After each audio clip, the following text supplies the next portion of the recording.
겨울비가 시골 장터를 적시고 있었습니다. 2024년 12월의 마지막 주 오후 4시경의 일이었죠. 김은주는 오늘도 어김없이 작은 좌판에 앉아 마지막 배추 몇 포기를 정리하고 있었습니다. 63세의 그녀 얼굴에는 세월의 무게가 깊이 새겨져 있었고 손등에 거칠어진 피부는 수십 년간 장사를 해온 세월을 말해주고 있었습니다. 장터는 이미 한적해져 있었습니다. 다른 상인들은 벌써 짐을 싸고 떠났고 은주만이 홀로 남아 젖은 배추잎을 털어내며 하루를 마무리하고 있었죠. 그때였습니다. 시골길에는 어울리지 않는 검은색 세단 한 대가 조용히 다가와 멈춰 섰습니다. 차에서 내린 남자를 본 은주의 손이 순간 멈췄습니다. 깔끔한 정장을 입은 36살 정도의 남자였는데 키가 크고 어깨가 넓었습니다. 그의 얼굴은 조각처럼 차가웠고 눈빛은 얼음같이 침착했죠. 하지만 그보다 은주의 시선을 사로잡은 것은 따로 있었습니다. 그의 오른쪽 손목에 차여진 낡고 해진 빨간 실팔찌였습니다. 김은주 여사님을 찾고 있습니다. 남자의 목소리는 예의 바르면서도 어딘가 경계심이 묻어났습니다. 은주는 배추를 든 손을 내려놓고 천천히 고개를 들었습니다. 빗방울이 그녀의 짧은 머리카락을 적시고 있었죠. 누구시길래? 이도윤입니다. 그 이름을 들은 순간 은주의 눈이 크게 떨렸습니다. 입술이 파르르 떨리기 시작했고 숨을 한 번 크게 삼켰죠. 30년 전의 기억이 파도처럼 밀려오고 있었습니다. 작고 연약했던 아기의 울음소리, 새벽 담장 너머로 들려오던 희미한 목소리, 그리고 그 빨간 실팔찌. 이도윤은 은주의 반응을 조용히 지켜보며 한 걸음 더 다가왔습니다. 그의 눈빛에는 오랫동안 품어온 질문들이 담겨 있었습니다. 30년 전 저를 이 마을에 맡기셨죠? 은주가 입을 열려 했지만 목소리가 나오지 않았습니다. 이도윤은 계속 말을 이어갔습니다. 해외에서 투자 회사를 운영하고 있습니다. 이제 돌아올 때가 됐다고 생각했어요. 찾고 있는 건 돈이 아닙니다. 진실입니다. 비는 점점 더 세게 내리기 시작했습니다. 장터의 다른 사람들이 하나둘 우산을 펼치며 발걸음을 재촉하고 있었죠. 하지만 은주와 이도윤은 그 자리에 서서 서로를 바라보고만 있었습니다. 그날의 이유를 듣고 싶어서 왔습니다. 이도윤의 마지막 말이 겨울비 소리와 함께 공기 중에 스며들었습니다. 은주는 마침내 떨리는 목소리로 대답했습니다. 집에 와요. 비를 맞고 서 있을 일은 아니야. 은주의 집은 오래된 목조 건물이었습니다. 30년도 더 된 집이었지만 정성스레 관리되어 있었고 작은 마당에는 장독대가 줄지어 서 있었습니다. 겨울이라 을씨년스럽긴 했지만 어딘가 따뜻한 기운이 감돌았죠. 이도윤은 신발을 벗고 마루에 올라앉았습니다. 은주가 따뜻한 숭늉을 끓여 가져왔고 두 사람은 조용히 마주 앉았습니다. 밖에서는 여전히 겨울비가 내리고 있었고 처마 끝에서 떨어지는 물방울 소리만이 정적을 깨고 있었습니다. 어디서부터 시작해야 할지 모르겠네. 은주가 먼저 입을 열었습니다. 그녀의 목소리에는 오랫동안 묻어두었던 무게감이 느껴졌습니다. 처음부터 천천히 말씀해 주세요. 이도윤은 숭늉을 한 모금 마시며 말했습니다. 그의 태도는 여전히 차분했지만 손목의 실팔찌를 무의식적으로 만지작거리는 모습에서 내적 긴장감을 읽을 수 있었죠. 30년 전 겨울이었어. 그때 내 나이가 33이었으니까. 새벽 5시쯤이었을 거야. 은주의 눈이 멀리를 바라보았습니다. 기억 속으로 돌아가고 있는 것 같았죠. 개 짖는 소리에 잠이 깼어. 평소보다 유독 심하게 짖더라고.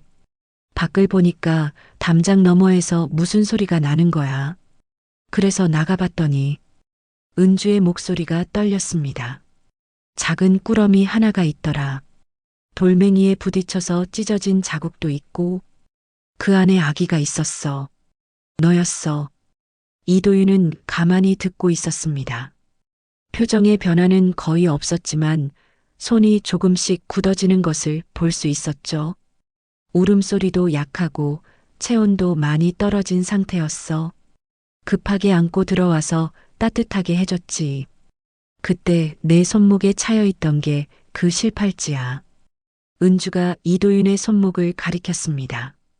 30년이 지나 색이 바래고 실이 풀어진 그 팔찌는 여전히 그의 손목에 단단히 매여 있었습니다. 누가 버린 건지, 왜 버린 건지 아무것도 알 수 없었어. 그냥 쪽지 하나만 있었는데. 쪽지요? 이도윤이 처음으로 감정을 드러냈습니다.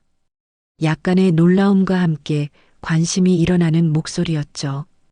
은주가 자리에서 일어나 안방으로 들어갔습니다. 잠시 후 낡은 나무 상자를 들고 나왔습니다. 상자 안에는 아기 모자 하나와 찢어진 편지 조각이 들어 있었죠. 이것들이 너와 함께 있던 거야. 이도윤이 편지 조각을 조심스럽게 들어 올렸습니다. 글씨는 거의 흐려져서 읽을 수 없었지만 몇 글자는 겨우 알아볼 수 있었습니다. 안전한 곳에서 언젠가는 그뿐이야. 나머지는 비에 젖어서 다 지워졌어. 은주의 목소리가 작아졌습니다. 그래서 어떻게 하신 거예요? 키우려고 했지. 당연히. 아무리 생각해봐도 그게 맞는 일인 것 같았어. 혼자 아들 하나 키우는 게 얼마나 힘든지 알지만 그래도. 은주가 말을 멈췄습니다. 무언가 말하기 어려운 일이 있는 것 같았죠. 하지만요.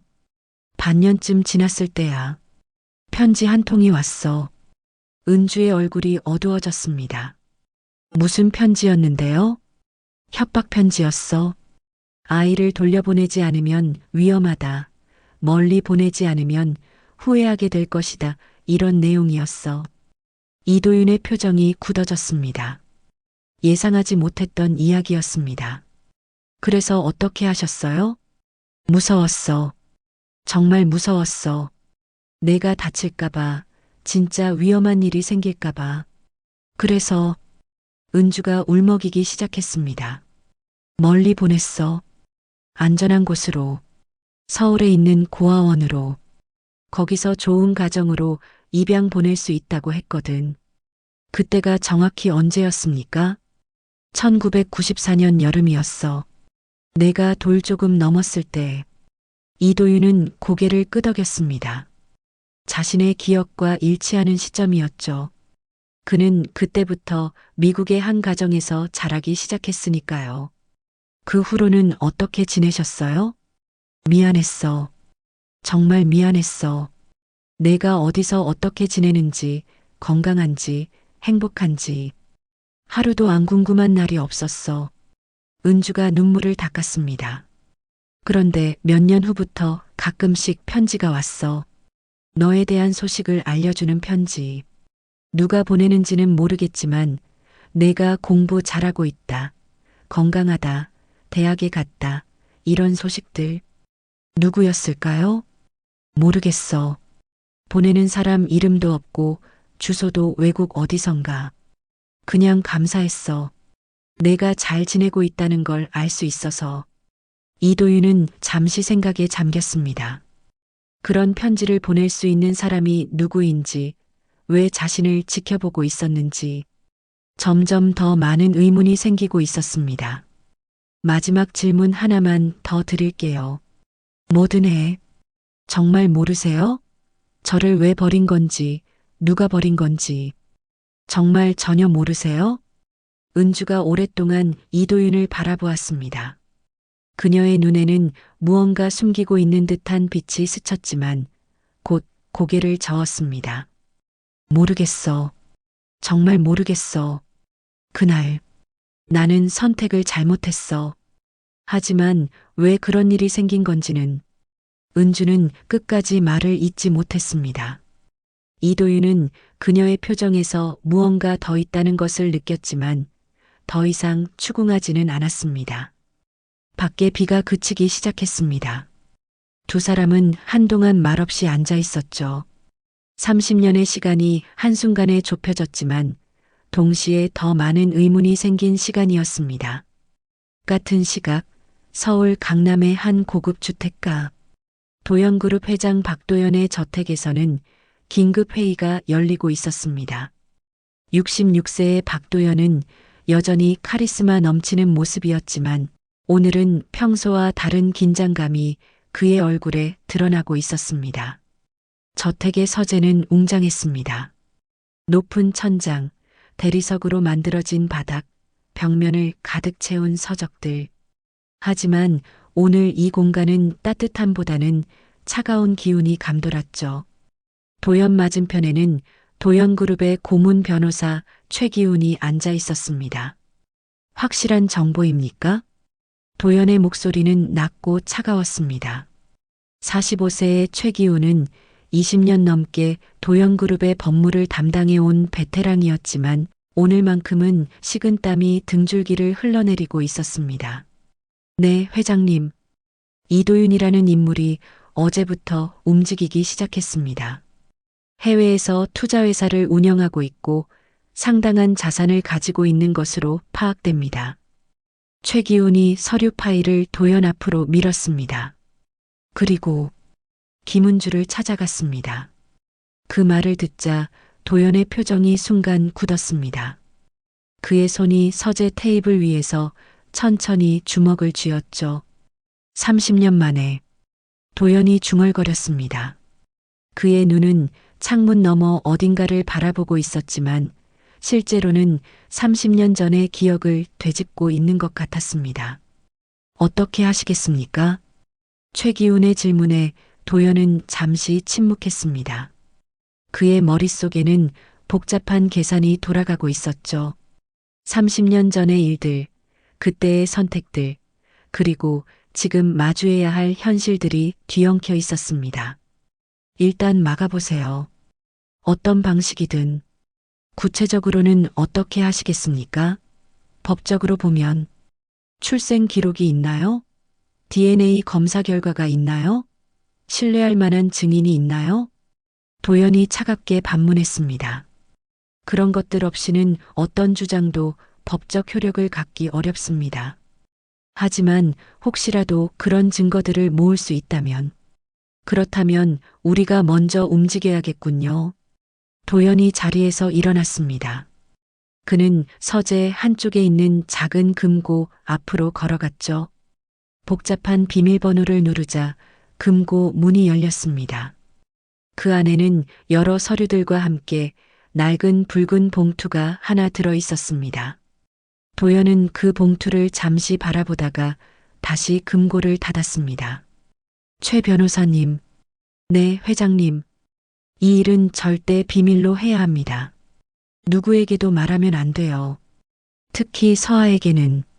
최기훈이 고개를 끄덕였습니다. 박서아는 도연의 33세 된 딸로 똑똑하고 의지가 강한 여성이었습니다. 하지만 아버지의 과거에 대해서는 거의 아는 것이 없었죠. 알겠습니다. 그런데 혹시 서아 씨가 알게 되면 알게 될 리 없어요. 30년 동안 모르고 지냈는데. 도연의 목소리에는 확신이 담겨 있었지만 동시에 불안함도 엿보였습니다. 그때 서재 문이 노크되었습니다. 문 너머에서 서아의 목소리가 들려왔죠. 아버지, 저 들어가도 될까요? 도연과 최기훈이 동시에 긴장했습니다. 도연이 빠르게 최기훈에게 눈짓을 하며 서류들을 정리하라고 신호를 보냈죠. 잠깐만, 서아야. 네. 최기훈이 서류들을 서둘러 가방에 넣는 동안 도연은 평소의 침착한 표정을 되찾으려고 노력했습니다. 들어와. 서아가 문을 열고 들어왔습니다. 그녀는 아버지를 닮아 키가 크고 우아한 모습이었지만 눈빛만큼은 더 따뜻했습니다. 하지만 오늘은 평소와 다른 무언가를 감지하고 있는 것 같았죠. 최 변호사님도 계셨네요. 안녕하세요. 안녕하세요, 서아 씨. 최기훈이 어색하게 인사했습니다. 무슨 중요한 일이라도 있으세요? 분위기가 좀 심각해 보이는데. 서아의 말에 도연이 잠시 당황했습니다. 딸은 어릴 때부터 눈치가 빨랐거든요. 그냥 회사 일로 상의하는 거야. 별거 아냐. 그렇다면 다행이고요. 아, 그런데 아버지. 서아가 조심스럽게 말을 꺼냈습니다. 오늘 회사에서 듣긴 했는데 누군가 우리 회사에 대해서 조사하고 있다고 하더라고요. 개인 자격으로. 도연의 표정이 순간 굳었습니다. 하지만 금세 평정을 되찾았죠. 그런 일은 가끔 있어. 투자자들이 사전 검토를 하는 경우도 있고. 그런 건가요? 그런데 제가 들은 바로는 좀 다른 것 같던데. 서아가 말을 하다가 멈췄습니다. 아버지와 최기훈의 표정이 심상치 않다는 것을 느꼈거든요. 다른 게 뭘까? 도연이 최대한 자연스럽게 물었습니다. 아니에요. 제가 잘못 들었나 봐요. 서아는 더 이상 말하지 않았지만 마음속으로는 의심이 커지고 있었습니다. 아버지가 무언가를 숨기고 있다는 확신이 들었거든요. 그럼 저는 이만 나갈게요. 최 변호사님도 안녕히 가세요. 서아가 나간 후 도연과 최기훈은 한동안 말이 없었습니다. 방금 전의 대화가 우연이 아닐 수도 있다는 생각이 들었거든요. 벌써 회사 쪽으로 접촉이 있었다는 뜻인가요? 최기훈이 조심스럽게 물었습니다. 그럴 수도 있겠군요. 생각보다 빠르게 움직이고 있어. 도연이 창밖을 바라보며 말했습니다. 저 멀리 도시의 불빛들이 반짝이고 있었지만 그의 마음은 점점 어두워지고 있었죠. 어떻게 하시겠습니까? 일단 더 자세히 알아보세요. 이도윤이라는 사람이 정확히 무엇을 원하는지, 어떤 증거를 가지고 있는지. 네, 알겠습니다. 최기훈이 일어서며 가방을 들었습니다. 그리고 최 변호사님. 네. 30년 전 일에 대해서 혹시 당신이 기억하는 것이 더 있다면 말해주세요. 최기훈의 얼굴이 잠시 굳었습니다. 그는 30년 전 그 일에 대해서 도연보다 더 많은 것을 알고 있었거든요. 하지만 지금까지 숨겨온 것을 이제 와서 말하기는 어려웠습니다. 기억나는 게 있으면 연락드리겠습니다. 최기훈이 나간 후 도연은 혼자 서재에 남았습니다. 그는 다시 금고를 열어 붉은 봉투를 꺼냈습니다. 봉투 안에는 오래된 병원 영수증과 사진 몇 장이 들어 있었죠. 사진 중 하나는 젊은 여자가 아기를 안고 있는 모습이었습니다. 여자의 얼굴은 행복해 보였지만 동시에 불안한 기색도 엿보였죠. 도연은 그 사진을 오랫동안 바라보았습니다. 미라야. 그가 작은 목소리로 중얼거렸습니다. 장미라. 30년 전 그의 첫사랑이었고 지금도 마음 한구석에 남아있는 여인의 이름이었습니다. 사흘 후 서울 서초동에 있는 법무법인 정도의 사무실. 이곳은 최기훈이 파트너로 있는 대형 로펌이었습니다. 20층 높이의 건물 18층에 위치한 사무실은 유리 파티션으로 나뉘어 있었고 회색 카펫과 깔끔한 인테리어가 인상적이었죠. 오후 3시 예약된 상담 시간에 맞춰 이도윤이 사무실에 나타났습니다. 그는 여전히 깔끔한 정장 차림이었고 표정은 차분했습니다. 접수 직원이 안내하여 최기훈의 개인 사무실로 들어갔죠. 최기훈의 사무실은 넓고 고급스러웠습니다.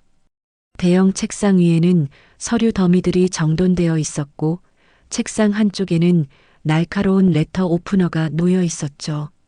벽면에는 각종 법학 서적과 함께 최기훈이 받은 상패들이 진열되어 있었습니다.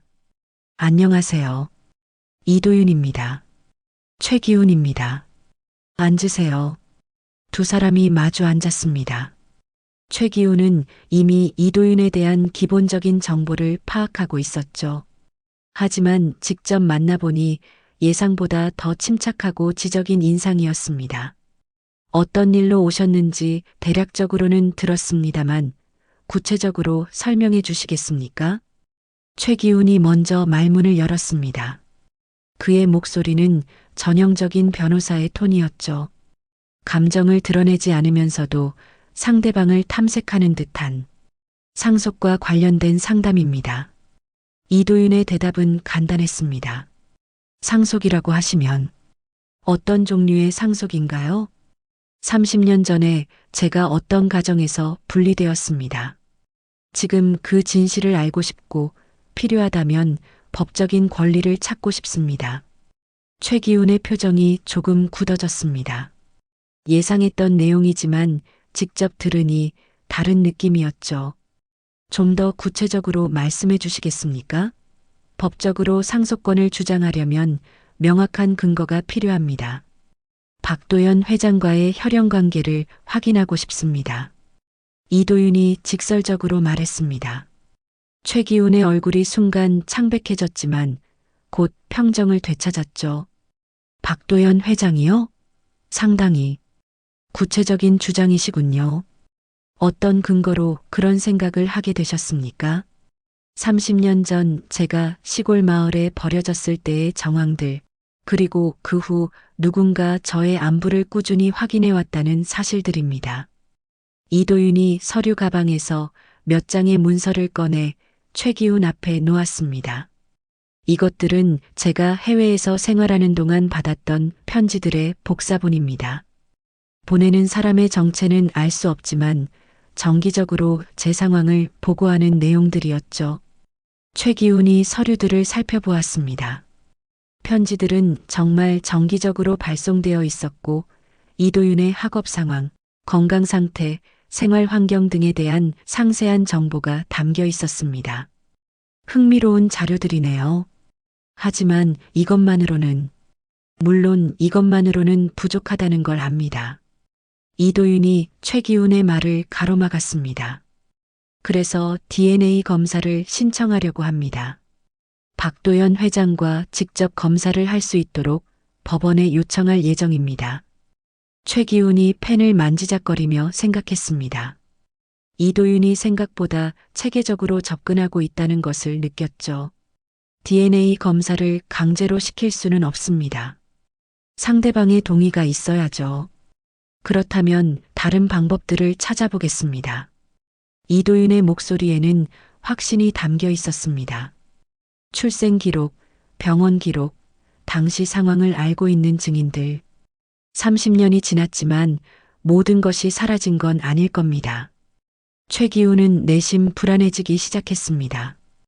이도윤이 단순히 감정적으로 접근하는 것이 아니라 매우 체계적이고 논리적으로 움직이고 있다는 것을 알 수 있었거든요. 혹시 왜 하필 박도연 회장이라고 생각하게 되셨는지 여쭤봐도 될까요? 그건 개인적인 조사를 통해 알게 된 정보입니다. 이도윤이 구체적인 답변을 피했습니다. 사실 그에게는 더 많은 정보가 있었지만 지금 단계에서 모든 것을 공개할 생각은 없었거든요. 이해합니다. 하지만 현실적으로 말씀드리면 이런 종류의 소송은 매우 어렵습니다. 최기훈이 신중하게 말했습니다. 특히 상대방이 박도연 회장 같은 분이라면 법적으로도 현실적으로도 많은 장벽이 있을 것입니다. 그래서 변호사님께 상담을 받으러 온 것입니다. 이도윤이 미소를 지었습니다. 하지만 그의 미소는 따뜻하지 않았죠. 물론 변호사님이 제 편에 서주신다면 말입니다. 최기훈이 순간 당황했습니다. 이도윤의 말투에서 무언가 의미심장한 것을 느꼈거든요. 제가 왜 당신 편에 서지 않을 것이라고 생각하시는 건가요? 혹시 박도연 회장과 개인적인 관계가 있으신가요? 이도윤이 직접적으로 물었습니다. 최기훈의 표정이 굳어졌죠. 도연그룹은 저희 로펌의 중요한 고객사 중 하나입니다. 하지만 그것이 제가 법적 판단을 흐리게 하지는 않습니다. 그렇다면 제 사건을 맡아주시겠습니까? 최기훈은 잠시 침묵했습니다. 그의 머릿속에는 복잡한 계산이 돌아가고 있었죠. 도연의 부탁, 자신의 이익, 그리고 변호사로서의 직업 윤리가 충돌하고 있었습니다. 솔직히 말씀드리면 승산이 높지 않다고 봅니다. 승산의 문제가 아닙니다. 진실의 문제입니다. 이도윤이 자리에서 일어났습니다. 변호사님께서 도와주시지 않는다면 다른 방법을 찾아보겠습니다. 잠깐요. 최기훈이 이도윤을 붙잡았습니다.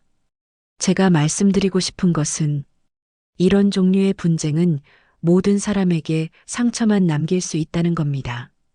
특히 당신 자신에게도요. 무슨 뜻입니까? 30년 전의 일들이 항상 아름다운 것만은 아닙니다. 때로는 모르는 편이 나은 진실도 있어요. 이도윤이 최기훈을 날카롭게 바라보았습니다. 변호사님은 30년 전 일에 대해서 뭔가 아시는 게 있나요? 최기훈이 당황했습니다. 자신도 모르게 너무 많이 말한 것 같았거든요. 아니요, 그런 건 아닙니다. 다만 일반적인 경험으로 말씀드린 것 뿐입니다. 이도윤은 최기훈의 표정을 주의 깊게 관찰했습니다. 분명히 무언가 숨기고 있다는 확신이 들었죠. 그렇다면 마지막으로 하나만 더 여쭤보겠습니다. 뭔가요? 혹시 장미라라는 이름을 들어보신 적이 있나요?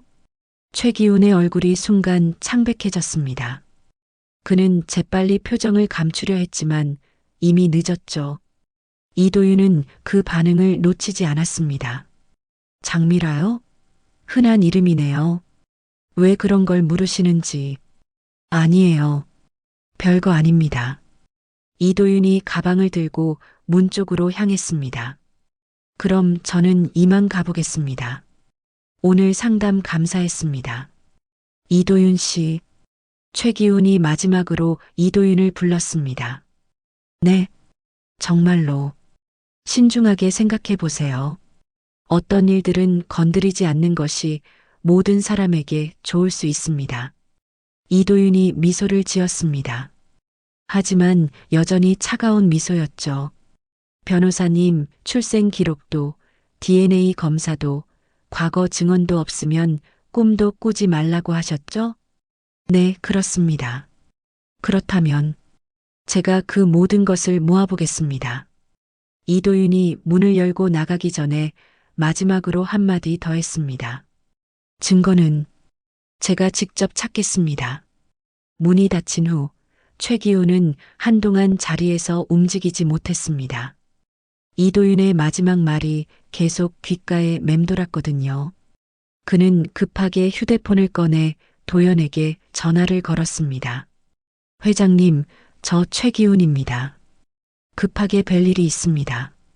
일주일이 지난 후 이도윤은 다시 그 시골 마을을 찾았습니다. 이번에는 김은주와 만나려는 것이 아니라 다른 목적이 있었죠. 30년 전 그 일을 기억하고 있을 만한 사람들을 찾기 위해서였습니다. 마을은 여전히 조용했습니다. 겨울이 깊어져서인지 더욱 을씨년스러웠죠. 이도윤은 마을 한가운데 있는 작은 상점으로 향했습니다. 상점 앞에는 마을 이장 오영택이라고 쓰인 작은 간판이 걸려 있었어요. 상점 문을 열고 들어가니 70세 정도로 보이는 남자가 카운터 뒤에 앉아 있었습니다. 오영택 이장이었죠. 그는 이도윤을 보자 잠시 당황하는 기색을 보였습니다. 어서 오세요. 뭘 찾으시는지. 안녕하세요. 이도윤입니다. 이도윤이 자기소개를 하자 오영택의 표정이 확연히 굳어졌습니다. 분명히 이 이름을 들어본 적이 있다는 반응이었죠. 이도윤. 그 이름이 30년 전 이 마을에서 일어났던 일에 대해서 여쭤보고 싶어서 왔습니다.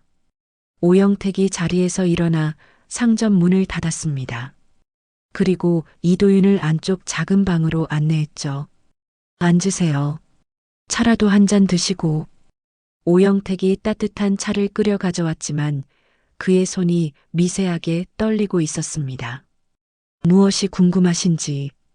이장님께서는 30년 전 이 마을에서 계셨죠? 네, 그때부터 쭉 여기 살았습니다. 그럼 김은주 씨에게 맡겨진 아이에 대해서도 기억하고 계실 텐데요. 오영택이 차를 마시다가 잠시 멈췄습니다. 그런 일이 있었다고 들었습니다만, 직접 보신 건 아니고요? 아니요, 직접. 은주 씨에게 들었을 뿐입니다. 이도윤은 오영택이 거짓말을 하고 있다는 것을 직감했습니다. 그의 태도가 너무 부자연스러웠거든요. 혹시 그 당시 다른 사람들도 그 일을 알고 있었나요? 마을이 작으니까 소문이 돌았을 텐데. 글쎄요. 워낙 조용히 처리된 일이라서. 조용히 처리되었다고 하시면 오영택이 실수했다는 걸 깨달았습니다. 너무 구체적으로 말해버린 거죠. 아, 그러니까 은주 씨가 조용히 키우려고 했다는 뜻입니다. 아, 그렇군요. 이도윤이 고개를 끄덕였지만 계속해서 오영택을 주의 깊게 관찰했습니다. 그런데 이장님, 혹시 그 당시 마을에 낯선 사람이 오간 적은 없었나요? 아기를 데려온 사람이라든가. 낯선 사람이요? 오영택의 목소리가 더욱 불안해졌습니다. 아니요, 그런 사람은 못 봤습니다. 정말요? 30년 전 일이니까 기억이 잘 안 나실 수도 있겠지만. 네, 정말 모르겠어요. 이도윤은 더 이상 직접적으로 압박하지 않기로 했습니다. 대신 다른 접근을 시도했죠. 그럼 다른 질문을 하나 드릴게요. 이 마을에 우체국이나 우편을 관리하는 곳이 있나요? 우체국은 없고요. 저희 마을은 인근 읍내 우체국에서 관리합니다. 하지만 마을 우체통은 제가 관리하고 있어요. 아, 그러시군요. 그럼 우편물 관리 기록 같은 것도 있겠네요. 오영택의 얼굴이 또 한 번 굳었습니다. 기록이요? 그런 건 왜 필요하신지, 혹시 해외에서 온 편지나 송금 같은 게 있었는지 확인해 보고 싶어서요. 30년 전부터 지금까지 오영택이 명백히 당황했습니다. 그는 그런 기록이 있다는 것을, 그리고 그 기록에 무언가 문제가 될 만한 내용이 있다는 것을 알고 있었거든요. 그런 기록은 개인정보라서 함부로 보여드릴 수 없습니다. 물론이죠. 법적인 절차를 통해서 요청하면 되겠네요. 이도윤의 말에 오영택이 완전히 얼어붙었습니다. 그때 상점 문 두드리는 소리가 들렸습니다. 오영택이 나가보니 김은주가 서 있었어요. 이장님, 혹시 이도윤 씨 안 계신가요? 마을에서 봤다고 하던데. 은주가 안으로 들어와 이도윤을 보자 복잡한 표정을 지었습니다. 또 왔구나. 네. 몇 가지 더 알아보고 싶은 게 있어서요. 이장님하고 무슨 얘기를 했는지. 은주가 오영택을 바라보았습니다. 오영택은 여전히 불안한 표정이었죠. 별거 아닙니다. 그냥 마을 상황에 대해서 여쭤본 것 뿐이에요. 이도윤이 먼저 대답했습니다. 그런가? 그럼 우리 집으로 가자. 여기서 계속 이장님을 귀찮게 할 필요는 없으니까. 은주가 이도윤을 데려가려고 했습니다. 그런데 이도윤이 마지막으로 오영택에게 한마디 더 했죠. 이장님, 혹시 양말순 할머니는 어디 계신가요? 오영택과 은주가 동시에 깜짝 놀랐습니다. 양말순은 은주의 친정 어머니로 80세의 고령이었죠. 그리고 30년 전 그 일에 대해서 무언가를 알고 있을 가능성이 있는 인물이었습니다. 말순이 할머니는 왜? 은주가 당황하며 물었습니다. 그냥 인사드리고 싶어서요. 혹시 어디 계신지 알 수 있을까요? 지금은 읍내 요양원에 계셔. 오영택이 대답했습니다. 요양원 이름을 알 수 있을까요? 그건 은주 씨에게 물어보세요. 은주가 난처한 표정을 지었습니다. 양말순 할머니를 이도윤과 만나게 할 수는 없었거든요. 할머니가 30년 전 일에 대해서 알고 있는 것들이 있었으니까요. 할머니는 치매가 좀 있으셔서 만나봐도 별로 도움이 안 될 거야. 그래도 한번 뵙고 싶습니다. 이도윤이 고집했습니다. 은주와 오영택의 반응을 보니 양말순 할머니가 중요한 열쇠를 쥐고 있다는 확신이 들었거든요. 그럼 내일 모레 시간 되면 모셔다 드릴게. 은주가 마지못해 약속했습니다. 이도윤이 상점을 나간 후 은주와 오영택은 한동안 말이 없었습니다. 둘 다 걱정스러운 표정이었죠. 이장님, 어떻게 해야 할까요? 모르겠어요, 은주 씨. 30년 전 일이 이렇게 다시 문제가 될 줄은 몰랐는데. 혹시 이장님이 그때 다른 사람들과 연락하신 적이 있나요? 은주의 질문에 오영택이 움찔했습니다. 무슨 말씀이세요? 아니에요. 그냥 혹시나 해서 물어본 거예요. 하지만 은주도 예전부터 의심스러운 부분들이 있었습니다. 왜 하필 그때 협박 편지가 왔는지, 왜 그렇게 정확한 타이밍에 모든 일이 벌어졌는지, 그리고 그 후로 정기적으로 온 편지들과 송금들. 이장님, 네, 정말 아무것도 모르시는 거죠? 오영택이 은주를 바라보았습니다. 그의 눈에는 죄책감이 가득했지만 여전히 입을 열지는 않았습니다. 모르겠어요. 정말 모르겠어요. 같은 시각 도연그룹 본사 회장실에서는 긴급 임원회의가 열리고 있었습니다. 평소와 다른 점은 이번 회의에 박서아도 참석했다는 것이었죠. 서아는 공식적으로는 기획실장이었지만 실질적으로는 도연의 후계자로 여겨지는 인물이었습니다. 현재 상황을 정리해 보겠습니다. 최기훈이 회의를 주도했습니다. 이도윤이라는 인물이 회장님과의 혈연 관계를 주장하며 접근하고 있습니다. 아직 법적 절차를 시작하지는 않았지만 상당히 체계적으로 증거를 수집하고 있는 것으로 보입니다. 도연은 침묵을 유지했습니다. 하지만 서아는 처음 듣는 이야기에 놀라움을 감추지 못했죠. 잠깐요. 아버지와의 혈연 관계라고요? 그게 무슨 말씀이세요? 서아가 아버지를 바라보았습니다. 도연은 여전히 말이 없었죠. 서아 씨, 이건 아직 확인되지 않은 주장입니다. 최기훈이 서아를 달래려 했지만 서아는 이미 의심을 품고 있었습니다. 아버지, 설명해 주세요. 이게 무슨 일인가요? 도연이 마침내 입을 열었습니다. 옛날 일이야. 아주 오래된. 어떤 옛날 일이요? 30년 전. 내가 젊었을 때의 일이야. 도연의 목소리는 무거웠습니다. 혹시 다른 여자분과의 사이에서 서아가 조심스럽게 물었습니다. 그녀도 똑똑한 여자였기 때문에 상황을 대략 짐작할 수 있었거든요. 그럴 가능성이 있다. 도연의 짧은 대답에 회의실이 조용해졌습니다. 서아는 충격을 받은 표정이었죠.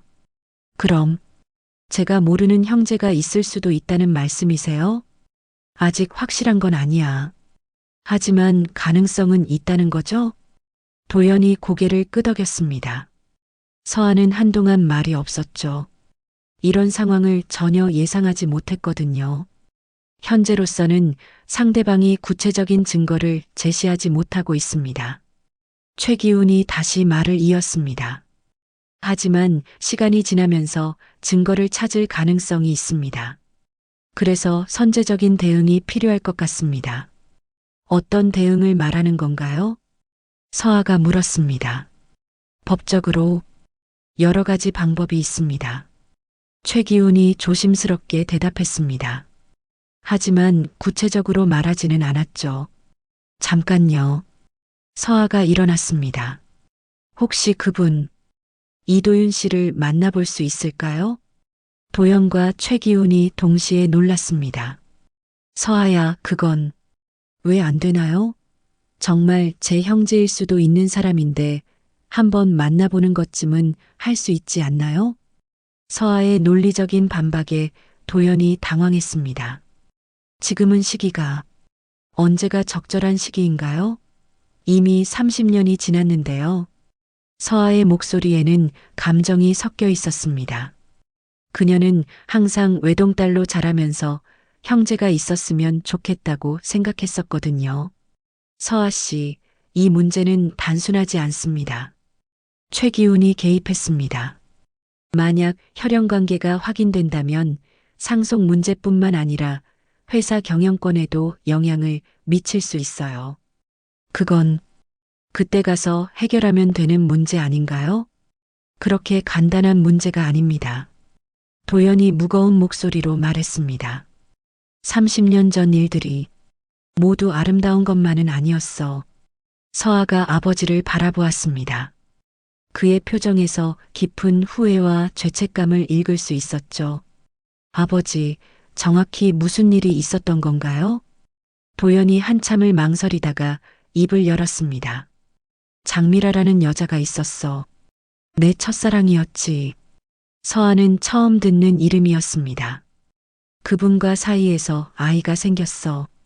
하지만 그때 나는 아버지가 될 준비가 되어 있지 않았어. 무슨 뜻이에요? 회사 상황도 어려웠고 집안의 반대도 심했어. 그래서 나는 비겁한 선택을 했어. 도연의 목소리가 떨렸습니다. 아이를 어딘가에 숨겨두기로 했어. 일시적으로. 상황이 정리되면 데려올 생각이었어. 그런데 아이가 사라졌어. 맡겨둔 곳에서 연락이 오더라. 서아가 충격을 받았습니다. 예상했던 것보다 훨씬 복잡한 이야기였거든요. 그 후로는 어떻게 되었나요? 찾으려고 노력했지만 단서를 찾을 수 없었어. 그리고 시간이 지나면서 포기하게 됐어. 그런데 지금 그 아이가 나타났다는 건가요? 그럴 가능성이 높아. 서아는 한참 동안 생각했습니다. 그녀의 머릿속에는 복잡한 감정들이 뒤섞이고 있었죠. 분노, 실망, 호기심, 그리고 묘한 기대감까지. 그럼 장미라 씨는 지금 어디 계세요? 모르겠어. 연락이 끊긴 지 오래됐어.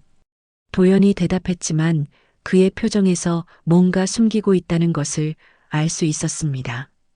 정말 모르시는 거예요? 서아의 날카로운 질문에 도연이 잠시 주저했습니다. 최근에 귀국했다는 소식을 들었어. 어디서 들으셨어요? 그건 중요하지 않아. 도연이 더 이상의 질문을 피하려 했지만 서아는 포기하지 않았습니다. 중요하지 않을 게 뭐가 있어요? 제 형제일 수도 있는 사람의 어머니인데. 서아야. 아버지, 저는 이도윤 씨를 만나볼 거예요. 그리고 가능하다면 장미라 씨도요. 서아가 단호하게 선언했습니다. 최기훈이 급하게 개입했죠. 서아 씨, 그건 정말 위험한 생각입니다. 혹시 그들이 악의적인 목적을 가지고 있다면? 악의적인 목적이요? 30년 전에 버려진 아이가 자신의 뿌리를 찾고 싶어 하는 게 악의적인 건가요? 서아의 반박에 최기훈이 말을 잃었습니다. 그녀의 말이 논리적으로 맞았거든요. 하지만 현실적으로 생각해 보세요. 상속 문제, 회사 지분 문제, 돈 이야기는 나중에 하세요. 일단 사람부터 만나보겠다는 건데 왜 그것까지 막으려고 하세요? 서아가 최기훈을 날카롭게 바라보았습니다. 그녀는 예전부터 최기훈을 완전히 신뢰하지 않았거든요. 아버지, 서아가 도연을 바라보았습니다. 30년 전에 아버지가 될 준비가 안 되어 있었다면 지금은 어떤가요? 도연이 딸의 질문에 할 말을 잃었습니다. 만약 정말 제 형제라면 이제라도 가족으로 받아들일 수 있나요? 그건 아니면 여전히 회사와 돈이 더 중요한가요? 서아의 날선 질문에 회의실이 정적에 휩싸였습니다. 도연은 딸의 눈빛에서 실망과 분노를 읽을 수 있었죠. 서아야, 넌 아직 모르는 일들이 많아. 그럼 알려주세요. 숨기지 말고. 30년 전 일들이 단순하지 않았어. 여러 사람들이 얽혀 있었고 복잡한 이해관계가 있었어. 도연이 말하다가 최기훈을 의미심장하게 바라보았습니다. 최기훈이 당황한 표정을 지었죠. 무슨 뜻이에요? 그때 나만 잘못한 게 아니었어. 도연의 말에 최기훈의 얼굴이 창백해졌습니다. 서아도 두 사람 사이에 미묘한 긴장감을 느꼈죠. 최 변호사님도 그때 일과 관련이 있으신 건가요? 서아가 직접적으로 물었습니다. 아니요, 저는 단지 법적 자문을 30년 전에요? 서아의 날카로운 추궁에 최기훈이 더듬거렸습니다.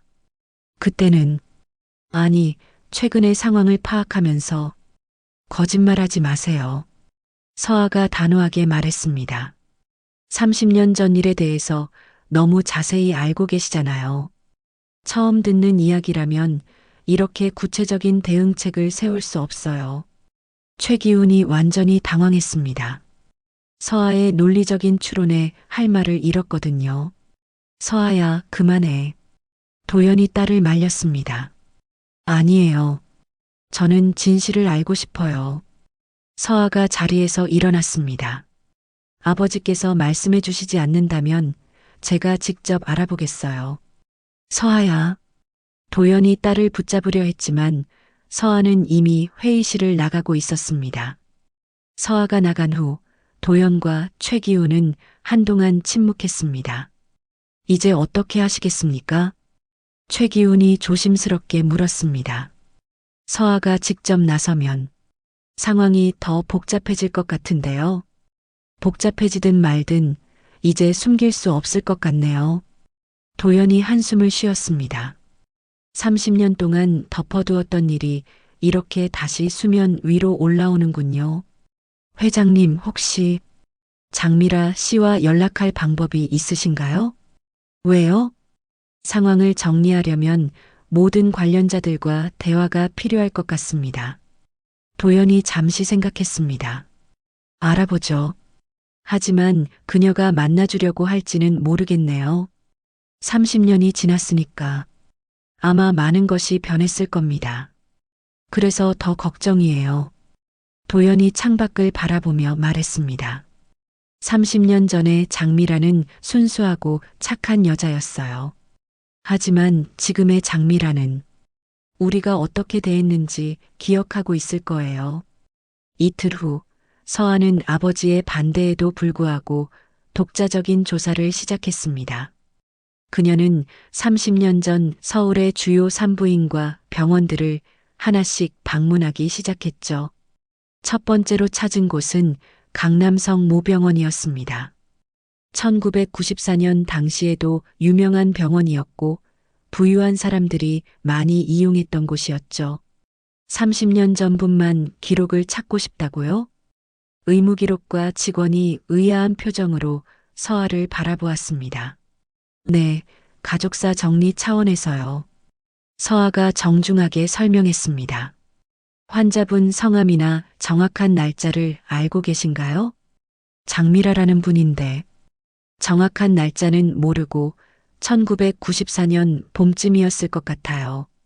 직원이 컴퓨터를 확인해 봤지만 쉽게 찾을 수 없었습니다. 30년 전 기록이라서 전산화되기 전 자료들은 별도로 보관되어 있어요. 시간이 좀 걸릴 것 같은데요. 얼마나 걸릴까요? 며칠은 걸릴 것 같습니다. 그리고 개인정보 보호 때문에 가족관계 증명이나 법원 명령이 없으면 열람이 어려울 수도 있어요. 서아가 실망스러운 표정을 지었습니다. 생각보다 복잡한 일이었거든요. 두 번째로 찾은 곳은 삼성서울병원이었습니다. 하지만 결과는 비슷했죠. 세 번째, 네 번째 병원에서도 마찬가지였습니다. 오후 늦게 서아는 마지막으로 한양대병원을 방문했습니다. 여기서 예상치 못한 만남이 기다리고 있었죠. 병원 1층 로비에서 서아는 낯익은 뒷모습을 발견했습니다. 키가 크고 어깨가 넓은 남자가 의무기록과 창구에서 뭔가 문의하고 있었죠. 설마 서아가 조심스럽게 다가가자 그 남자가 고개를 돌렸습니다. 바로 이도윤이었죠. 안녕하세요. 서아가 먼저 인사했습니다. 이도윤도 놀란 표정이었죠. 안녕하세요. 혹시 박서아 씨인가요? 네, 맞습니다. 저를 아세요? 사진으로 본 적이 있어요. 도연그룹 기획실장이시죠? 네, 그렇습니다. 두 사람이 어색하게 마주 서 있었습니다. 서아는 이도윤을 직접 보니 묘한 기분이었죠. 정말 아버지와 닮은 부분이 있는 것 같았거든요. 혹시 같은 목적으로 여기 오신 건가요? 서아가 조심스럽게 물었습니다. 아마 그럴 것 같네요. 이도윤도 상황을 파악했습니다. 그럼 잠깐 커피라도 마시면서 이야기할까요? 좋습니다. 두 사람은 병원 근처 카페로 이동했습니다. 오후 햇살이 창문으로 들어오는 조용한 자리에 앉았죠. 먼저 사과드려야겠네요. 서아가 먼저 입을 열었습니다. 제가 아버지한테서 들은 이야기와 실제 상황이 다를 수 있어서요. 어떤 이야기를 들으셨는데요? 30년 전 아버지에게 다른 여자분과의 사이에서 아이가 있었을 수도 있다고 하더라고요. 이도윤이 고개를 끄덕였습니다. 저도 그렇게 추정하고 있습니다. 그럼 정말 저희가 남매일 수도 있는 건가요? 서아의 직설적인 질문에 이도윤이 잠시 놀랐습니다. 예상했던 것과 다른 반응이었거든요. 저는 진실을 확인하고 싶을 뿐입니다. 그 결과가 어떻든 저도 마찬가지예요. 서아가 단호하게 말했습니다. 사실 저는 형제가 있었으면 좋겠다고 생각한 적이 많거든요. 이도윤이 의외라는 표정을 지었습니다. 보통은 상속 문제 때문에 반대하지 않나요? 물론 복잡한 문제들이 있겠죠. 하지만 그건 나중에 해결할 수 있는 문제잖아요. 가족은 돈보다 중요한 것 같아서요. 이도윤이 서아를 새롭게 바라보았습니다. 예상했던 것보다 훨씬 따뜻하고 진실된 사람이었거든요. 병원에서는 뭔가 찾으셨어요? 아니요. 30년 전 기록을 찾기가 쉽지 않네요. 개인정보 보호 때문에 더욱 까다롭고 저도 마찬가지였어요. 서아가 한숨을 쉬었습니다. 그런데 혹시 다른 방법은 없을까요? 다른 방법이요? DNA 검사라든지 직접적인 방법 말이에요. 이도윤이 잠시 생각했습니다. 아버님께서 동의하시면 가능하겠죠. 제가 한번 이야기해 볼게요. 서아가 적극적으로 나섰습니다. 정말 괜찮으신가요? 아버님이나 회사에서 반대하지 않을까요? 반대할 수도 있겠죠. 하지만 진실은 밝혀져야 한다고 생각해요. 이도윤이 서아의 진정성을 느꼈습니다. 이런 반응은 전혀 예상하지 못했거든요. 그런데 혹시 장미라 씨에 대해서 아시는 게 있나요? 서아의 질문에 이도윤이 잠시 망설였습니다. 조금 알고 있습니다. 어떤 분인가요? 아버님의 첫사랑이었다고 들었어요. 지금은 해외에서 오랫동안 살다가 최근에 귀국하셨다고. 혹시 만나볼 수 있을까요? 서아의 적극적인 태도에 이도윤이 놀랐습니다. 정말로 만나고 싶으세요? 네, 만약 제 어머니가 될 수도 있는 분이라면 한번 뵙고 싶어요. 이도윤이 잠시 고민했습니다. 사실 그도 장미라와 연락을 취할 방법을 찾고 있었거든요. 함께 찾아보는 건 어떨까요? 함께요? 네, 저 혼자보다는 두 명이 더 효율적일 것 같은데요. 서아가 눈을 반짝였습니다. 좋은 생각이에요. 그럼 우리 팀을 이뤄서 진실을 찾아보는 거네요. 팀이라. 이도윤이 미소를 지었습니다. 30년 만에 처음으로 진짜 미소였죠. 좋습니다. 함께 해봅시다. 두 사람이 악수를 나누었습니다. 예상치 못한 동맹이 결성되는 순간이었죠. 그런데 한 가지 조건이 있어요. 서아가 말했습니다. 어떤 조건인가요? 서로에게 솔직해야 해요. 숨기는 거 없이. 이도윤이 고개를 끄덕였습니다. 물론입니다. 저도 그렇게 하고 싶었어요.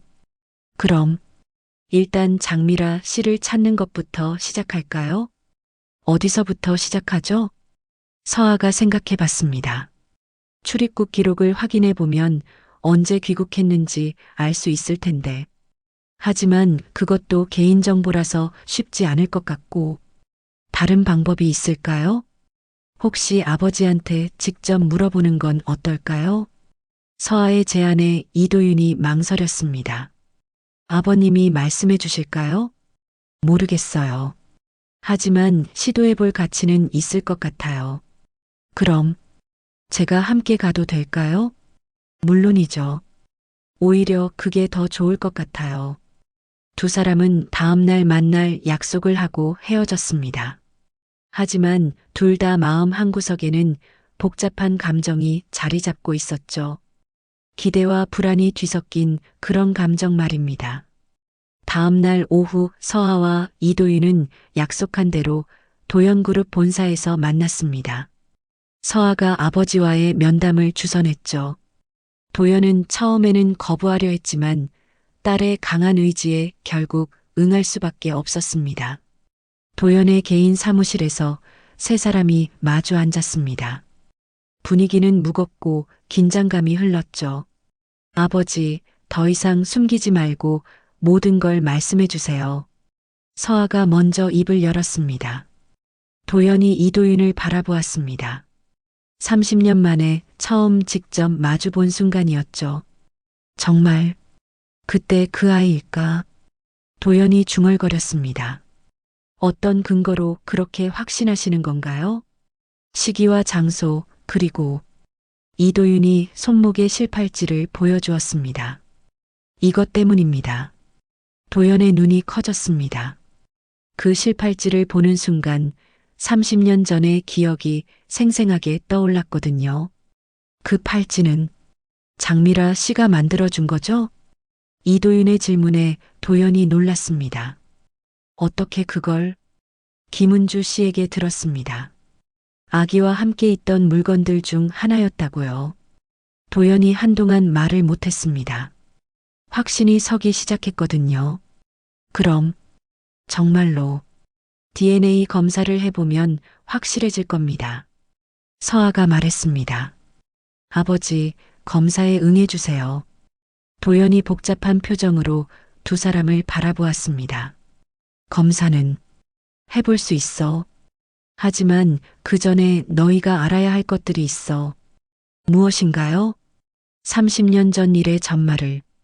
도연이 자리에서 일어나 금고를 열었습니다. 그리고 붉은 봉투를 꺼내 탁자 위에 놓았죠. 이것들을 보면 상황을 이해할 수 있을 거야. 봉투 안에는 오래된 병원 영수증, 사진들, 그리고 편지들이 들어 있었습니다. 서아가 사진 하나를 들어 올렸습니다. 젊은 여자가 아기를 안고 있는 사진이었죠. 이분이 장미라 씨인가요? 그래. 그리고 그 아기가. 도연이 이도윤을 바라보았습니다. 너의 가능성이 높아. 이도윤이 사진을 자세히 보았습니다.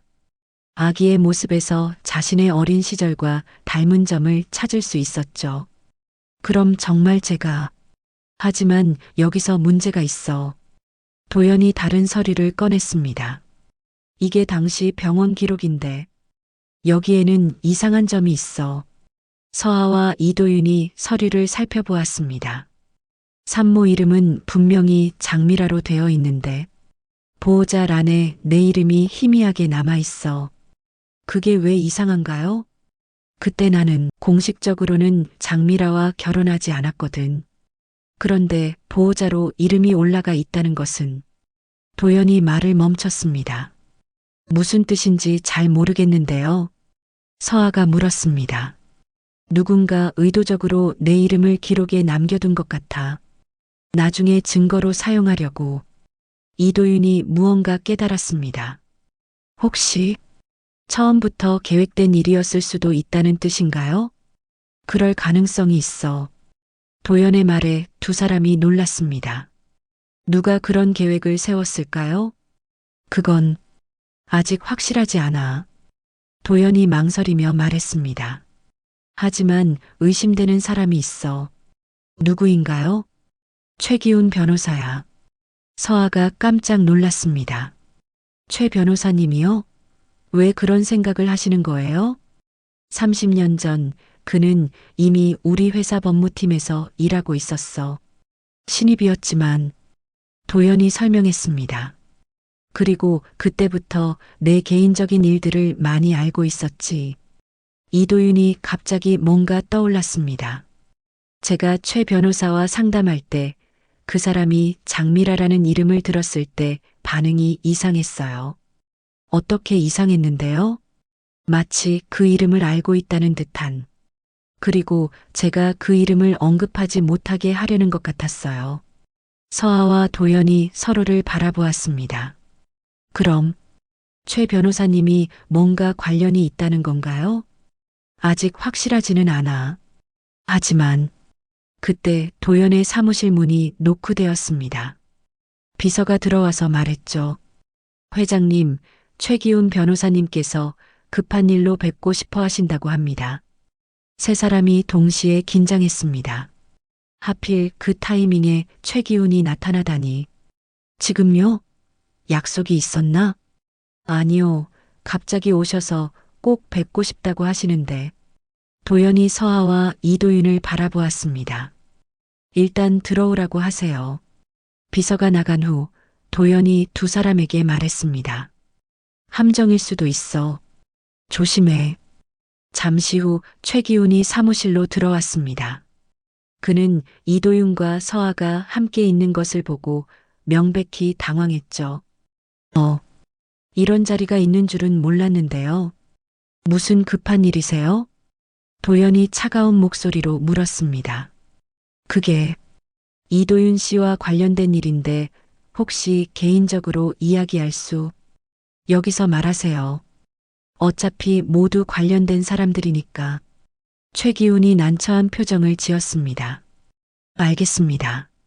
사실 이도윤 씨가 요청하신 DNA 검사건에 대해서 법적 검토를 해봤는데요.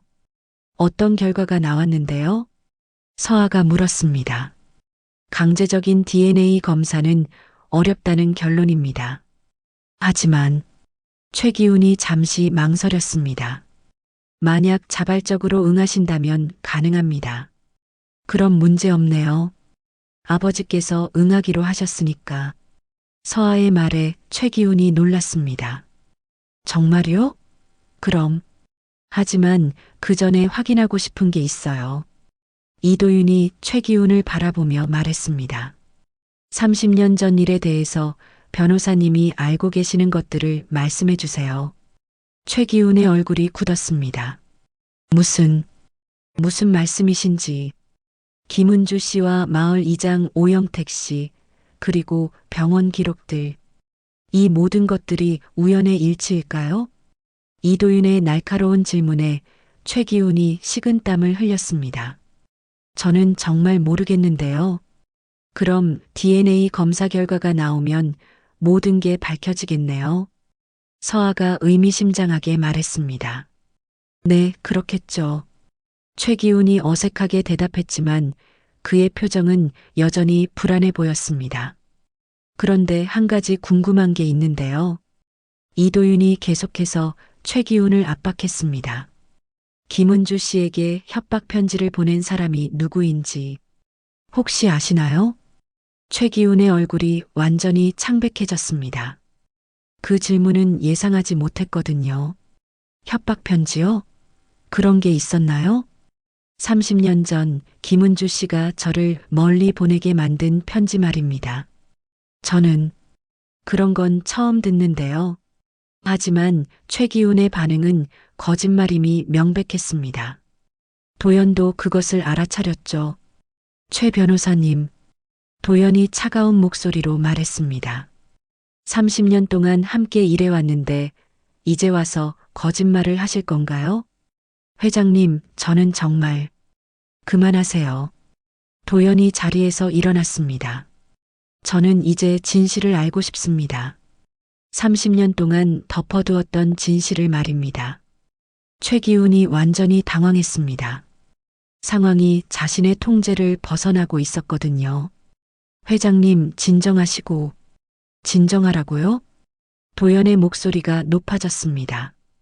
내 아들이 30년 동안 어디서 어떻게 살았는지도 모르고 그 과정에서 누가 무슨 짓을 했는지도 모르는 상황에서 진정하라고요? 그때 이도윤이 충격적인 말을 했습니다. 사실 저는 이미 예비 DNA 검사를 받았습니다. 모든 사람이 그를 바라보았습니다. 언제요? 서아가 물었습니다. 며칠 전에 김은주 씨와 함께요.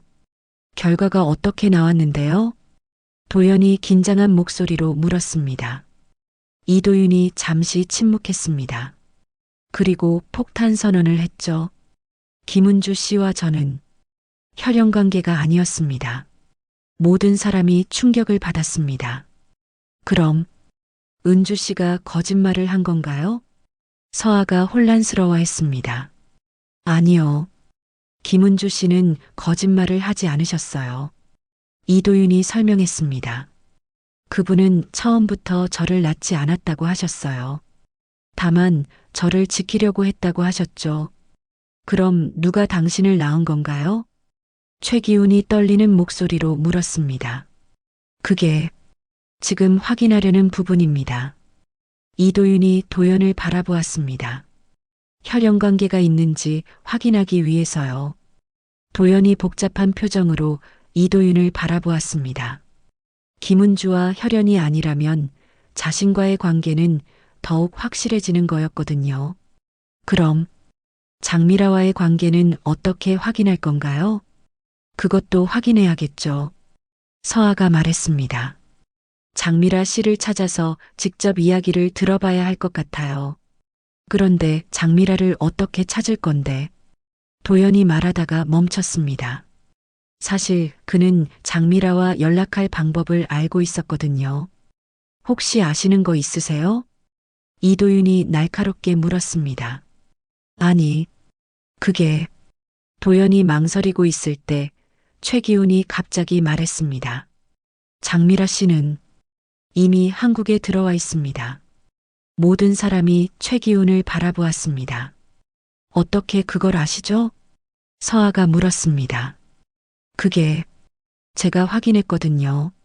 최기훈이 어쩔 수 없이 인정했습니다. 언제부터 알고 계셨어요? 일주일 전쯤. 왜 말씀하지 않으셨어요? 도연이 화난 목소리로 물었습니다. 상황이 복잡해질까봐. 복잡해지는 게 문제가 아니에요. 진실을 숨기는 게 문제죠. 서아가 최기훈을 비난했습니다. 어디 계시는지 아세요? 이도윤이 물었습니다. 최기훈이 잠시 망설이다가 대답했습니다. 서초동에 있는 한 호텔에 머물고 계시는 것으로 알고 있습니다. 정확한 위치를 가르쳐 주세요. 그건 개인정보라서. 지금 이 상황에서 개인정보를 말하는 거예요? 도연이 화를 냈습니다. 알겠습니다. 알려드리겠습니다. 최기훈이 결국 항복했습니다. 하지만 만나주실지는 모르겠어요. 30년이 지났으니까요. 그건 우리가 걱정할 일입니다. 서아가 단호하게 말했습니다.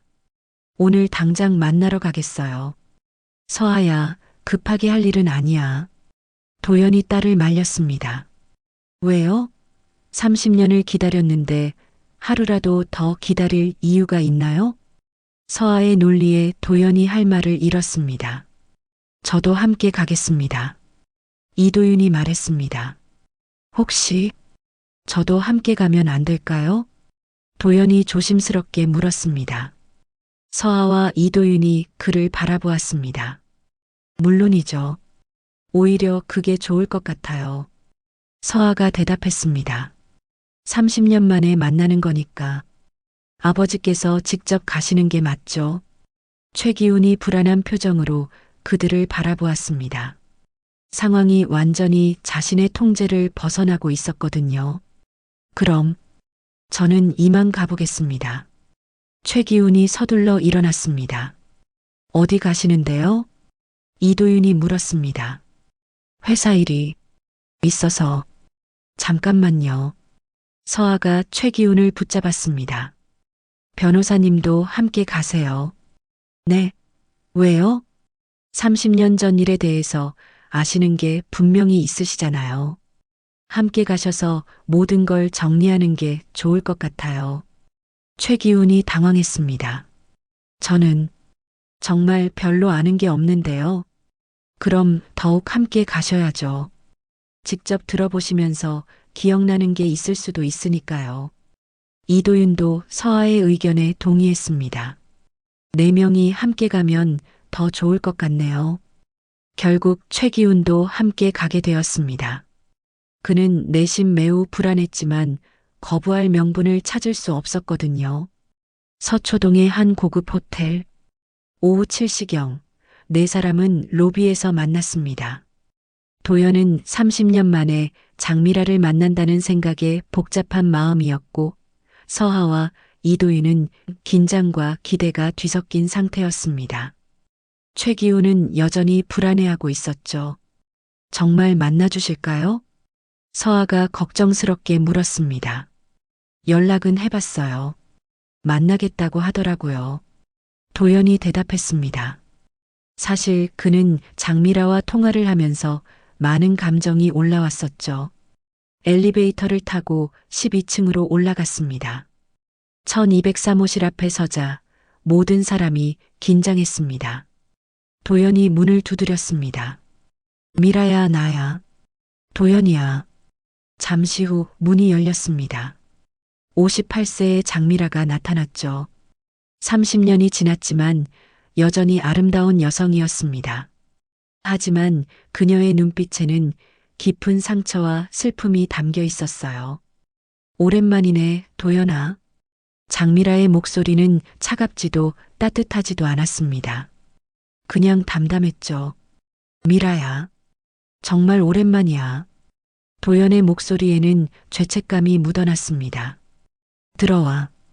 이야기할 게 많을 것 같네. 장미라가 문을 열어주었습니다. 호텔 방은 넓고 깔끔했습니다. 장미라는 소파에 앉으라고 손짓했죠. 이분이 서하구나. 사진으로만 봤는데 실제로 보니 더 예쁘네. 장미라가 서하를 바라보며 미소를 지었습니다. 하지만 그 미소는 어딘가 쓸쓸했어요. 안녕하세요. 서하입니다. 서하가 정중하게 인사했습니다. 그리고 장미라의 시선이 이도윤에게 향했습니다. 그 순간 그녀의 표정이 완전히 바뀌었어요. 눈이 커지고 손이 떨리기 시작했습니다. 혹시 너는? 장미라의 목소리가 떨렸습니다. 이도윤입니다. 이도윤이 조심스럽게 대답했습니다. 장미라가 갑자기 눈물을 흘리기 시작했습니다. 30년 동안 참아왔던 감정이 한꺼번에 터져 나오는 것 같았어요. 내 아들이구나. 장미라가 떨리는 손으로 이도윤의 얼굴을 만져보려 했지만 이도윤이 살짝 뒤로 물러섰습니다. 아직 확실하지 않습니다. 이도윤의 조심스러운 반응에 장미라가 상처받은 표정을 지었죠. 그렇지. 30년이나 지났으니까. 당연히 모르겠지. 장미라가 눈물을 닦으며 자리에 앉았습니다. 미라야, 천천히 이야기해보자. 도연이 조심스럽게 말했습니다. 30년 전에 무슨 일이 있었는지 정확히 알고 싶어? 장미라가 도연을 바라보았습니다. 그녀의 눈빛에는 원망과 그리움이 동시에 담겨 있었어요. 지금 와서 그걸 묻는 거야? 미안해. 정말 미안해. 도연이 고개를 숙였습니다. 하지만 이제라도 진실을 알아야 할 것 같아. 장미라가 한숨을 깊게 쉬었습니다. 좋아. 모든 걸 말해줄게. 장미라가 이야기를 시작했습니다. 30년 전 나는 도윤이를 낳았어. 1994년 3월 15일이었어. 모든 사람이 집중해서 들었습니다. 도연이는 아이가 생겼다는 걸 알고 처음에는 기뻐했어. 하지만 집안의 반대가 심했지. 어떤 반대였나요? 서아가 물었습니다. 나는 평범한 집안 출신이었거든. 재벌가의 며느리가 되기에는 부족하다고 생각했나 봐. 장미라의 목소리에는 쓴웃음이 담겨 있었어요. 그래서 도연이 아버지께서 강력하게 반대하셨고 심지어 협박까지 하셨어. 어떤 협박이었어? 이도윤이 물었습니다. 나와 아기에게 해를 끼치겠다고. 그리고 도연이의 경영권을 박탈하겠다고 했어. 도연이 고개를 숙였습니다. 그 시절의 비겁함이 부끄러웠거든요. 그래서 도연이가 제안한 게 임시로 아기를 어딘가에 맡겨두자는 거였어. 어딘가에요? 안전한 곳에. 상황이 정리되면 다시 데려오겠다고 약속했어. 장미라가 이도윤을 바라보았습니다. 그때 너는 정말 예쁜 아기였어. 도연이를 쏙 빼닮았지. 그럼 처음부터 김은주 씨에게 맡기려고 했던 건가요? 아니야. 김은주 씨는 나중에 알게 된 거야. 장미라가 설명했습니다. 원래는 다른 계획이었어. 도연이가 믿을 만한 사람을 통해서 임시로 맡기기로 했는데 그 사람이 누구였나요? 최기훈이 갑자기 끼어들었습니다. 그의 목소리에는 불안함이 묻어났어요. 장미라가 최기훈을 바라보았습니다. 당신이 최기훈 변호사님이죠? 네, 맞습니다. 그럼 당신도 그때 일을 알겠네요. 최기훈이 당황했습니다. 저는 잘 모르는데요. 거짓말하지 마세요. 장미라의 목소리가 차가워졌습니다. 당신이 중간에서 모든 걸 조율했잖아요. 모든 사람이 최기훈을 바라보았습니다. 무슨 말씀이신지. 오영택이라는 사람 기억하죠? 시골 마을 이장. 최기훈의 얼굴이 완전히 창백해졌습니다. 그 사람과 당신이 짜고서 아기를 중간에 가로챘어요. 잠깐 미라야. 그게 무슨 말이야? 도연이 놀라며 물었습니다. 당신은 몰랐을 거야. 하지만 최기훈과 오영택은 다른 계획을 세우고 있었어. 장미라가 분노에 찬 목소리로 말했습니다. 아기를 데려다가 어딘가에 팔아버리려고 했던 거야. 뭐라고? 서아가 충격을 받았습니다. 하지만 그들의 계획이 틀어졌어. 아기가 중간에 사라진 거야. 어떻게 사라졌는데요? 그건 김은주 씨가 구해주셨어. 장미라가 눈물을 흘리며 말했습니다. 나중에 알고 보니 오영택이 아기를 시골로 가져갔는데 실수로 담장에서 떨어뜨린 거였어. 그걸 김은주 씨가 발견해서 구해준 거지. 모든 사람이 충격에 빠졌습니다. 예상했던 것과 완전히 다른 이야기였거든요.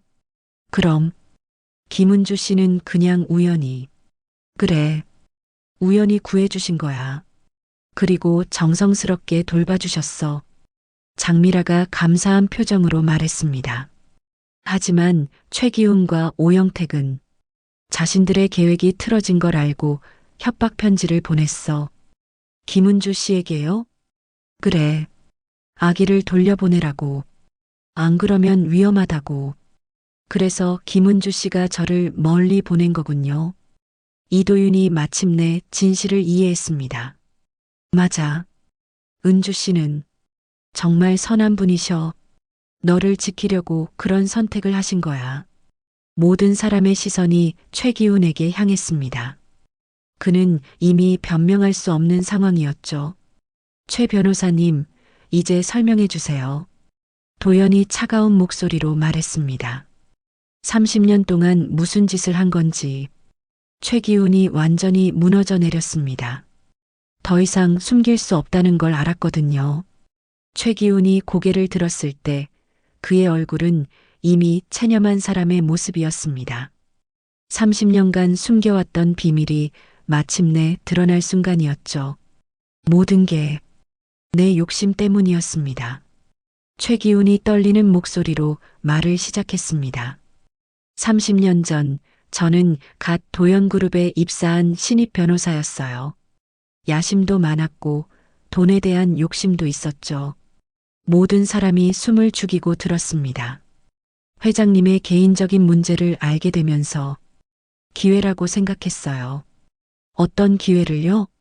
서아가 차가운 목소리로 물었습니다. 돈을 벌 수 있는 기회. 그리고 회장님의 약점을 쥐고 있으면 나중에 유용할 거라고 생각했죠. 도연이 주먹을 불끈 쥐었습니다. 30년 동안 믿어왔던 사람에게 배신당했다는 충격이 컸거든요. 오영택과는 어떻게 연결되었나요? 이도윤이 물었습니다. 오영택은 예전부터 아는 사이였어요. 고향이 같거든요. 최기훈이 계속 설명했습니다. 그에게 아기를 맡겨달라고 부탁했어요. 그리고 입양 브로커와 연결해서 돈을 받고 팔 계획이었죠. 장미라가 분노로 떨었습니다. 내 아이를 돈 때문에 팔려고 했다고요? 죄송합니다. 정말 죄송합니다. 최기훈이 고개를 숙였습니다. 하지만 계획이 틀어졌어요. 오영택이 실수를 한 거죠. 어떤 실수요? 아기를 데리고 가던 중에 담장에서 떨어뜨린 거예요. 그리고 그걸 김은주 씨가 발견한 거죠. 도연이 참지 못하고 일어났습니다. 그럼 내 아들이 다칠 수도 있었다는 말이야? 죄송합니다. 정말 죄송하다고 해서 될 일이야? 도연의 목소리가 높아졌습니다. 30년 동안 내가 얼마나 고통스러워했는지 알아? 진정하세요, 아버지. 서아가 아버지를 말렸습니다. 지금은 끝까지 들어봐야 해요. 그 다음에는 어떻게 되었나요? 이도윤이 냉정하게 물었습니다. 김은주 씨가 아기를 키우려고 하자 당황했어요. 계획이 완전히 틀어진 거니까. 그래서 협박 편지를 보낸 거군요. 네. 아기를 돌려받으려고 했어요. 하지만 김은주 씨가 멀리 보내버렸죠. 최기훈이 말을 계속했습니다. 그 후로는 아기가 어디로 갔는지 찾을 수 없었어요. 그럼 그동안 김은주 씨에게 온 편지들은 뭐였나요? 서아가 물었습니다. 그건 제가 보낸 게 아니에요. 최기훈이 장미라를 바라보았습니다. 장미라 씨가 보내신 거 아닌가요? 장미라가 고개를 끄덕였습니다. 맞아요. 제가 보냈어요. 어떻게 김은주 씨를 찾으셨어요? 오영택을 통해서 그 사람한테 돈을 주고 정보를 받았어요. 장미라가 씁쓸하게 말했습니다. 제가 해외에 있으면서도 아들이 어떻게 지내는지 알고 싶었거든요. 그럼 저의 근황을 계속 확인하고 계셨다는 건가요? 이도윤이 놀라며 물었습니다. 그럼요. 당연하죠. 장미라의 눈에 눈물이 맺혔습니다. 내 아들인데 어떻게 모른 척 할 수 있겠어요? 그럼 제가 입양되고 미국에서 공부하고 사업을 시작한 것도 다 알고 있었어요. 입양 가정과도 몰래 연락을 취했고 당신이 성인이 된 후에는 직간접적으로 도움도 줬어요. 이도윤이 충격을 받았습니다. 어떤 도움이요? 사업 초기에 받은 익명의 투자금. 그게 제가 보낸 거예요. 그럼 제가 성공할 수 있었던 것도 당신 실력이에요. 저는 그냥 작은 도움만 준 거예요. 장미라가 자랑스러운 표정으로 이도윤을 바라보았습니다. 정말 훌륭하게 자랐더라고요. 이도윤이 복잡한 감정에 빠졌습니다. 30년 동안 자신을 지켜보고 도와준 익명의 후원자가 생모였다는 사실이 충격적이었거든요. 그럼 이제 모든 진실이 밝혀진 건가요? 서아가 물었습니다. 아직 한 가지 더 확인해야 할 게 있어요. 이도윤이 말했습니다. DNA 검사요. 도연이 고개를 끄덕였습니다. 당연히 해야지. 이제 더 이상 미룰 이유가 없으니까. 저도 검사 받겠어요. 장미라가 말했습니다. 30년 만에 내 아들을 찾았으니까 확실히 해야죠. 최기훈이 조심스럽게 말했습니다. 그럼 저는 어떻게 되는 건가요? 모든 사람이 그를 바라보았습니다. 30년간의 거짓과 조작, 그리고 아이의 생명을 위험에 빠뜨린 책임이 있었거든요. 당연히 법적 책임을 져야죠. 서아가 차갑게 말했습니다. 아동 유기, 협박, 사기. 얼마나 많은 범죄를 저지른 건지. 하지만은 없어요. 도연이 단호하게 말했습니다. 30년 동안 나를 속이고 내 아들을 위험에 빠뜨리고 돈 때문에 갓난아기를 팔려고 했다고요? 변명의 여지가 없어요. 최기훈이 완전히 절망한 표정을 지었습니다. 하지만 결과적으로는 아무도 다치지 않았잖아요. 결과의 문제가 아니에요. 이도윤이 차가운 목소리로 말했습니다. 의도의 문제죠. 당신은 갓난아기를 돈 때문에 팔려고 했어요. 그것만으로도 용서받을 수 없는 일이에요.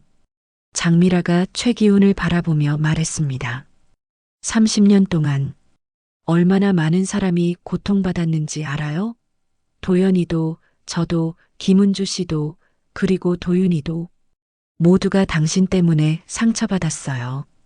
정말 죄송합니다. 죄송하다는 말로는 부족해요. 서아가 일어나며 말했습니다. 내일 당장 모든 걸 정리하세요. 회사에서의 모든 직책, 그리고 법적 책임도 지세요. 최기훈이 마지막으로 도연을 바라보았습니다.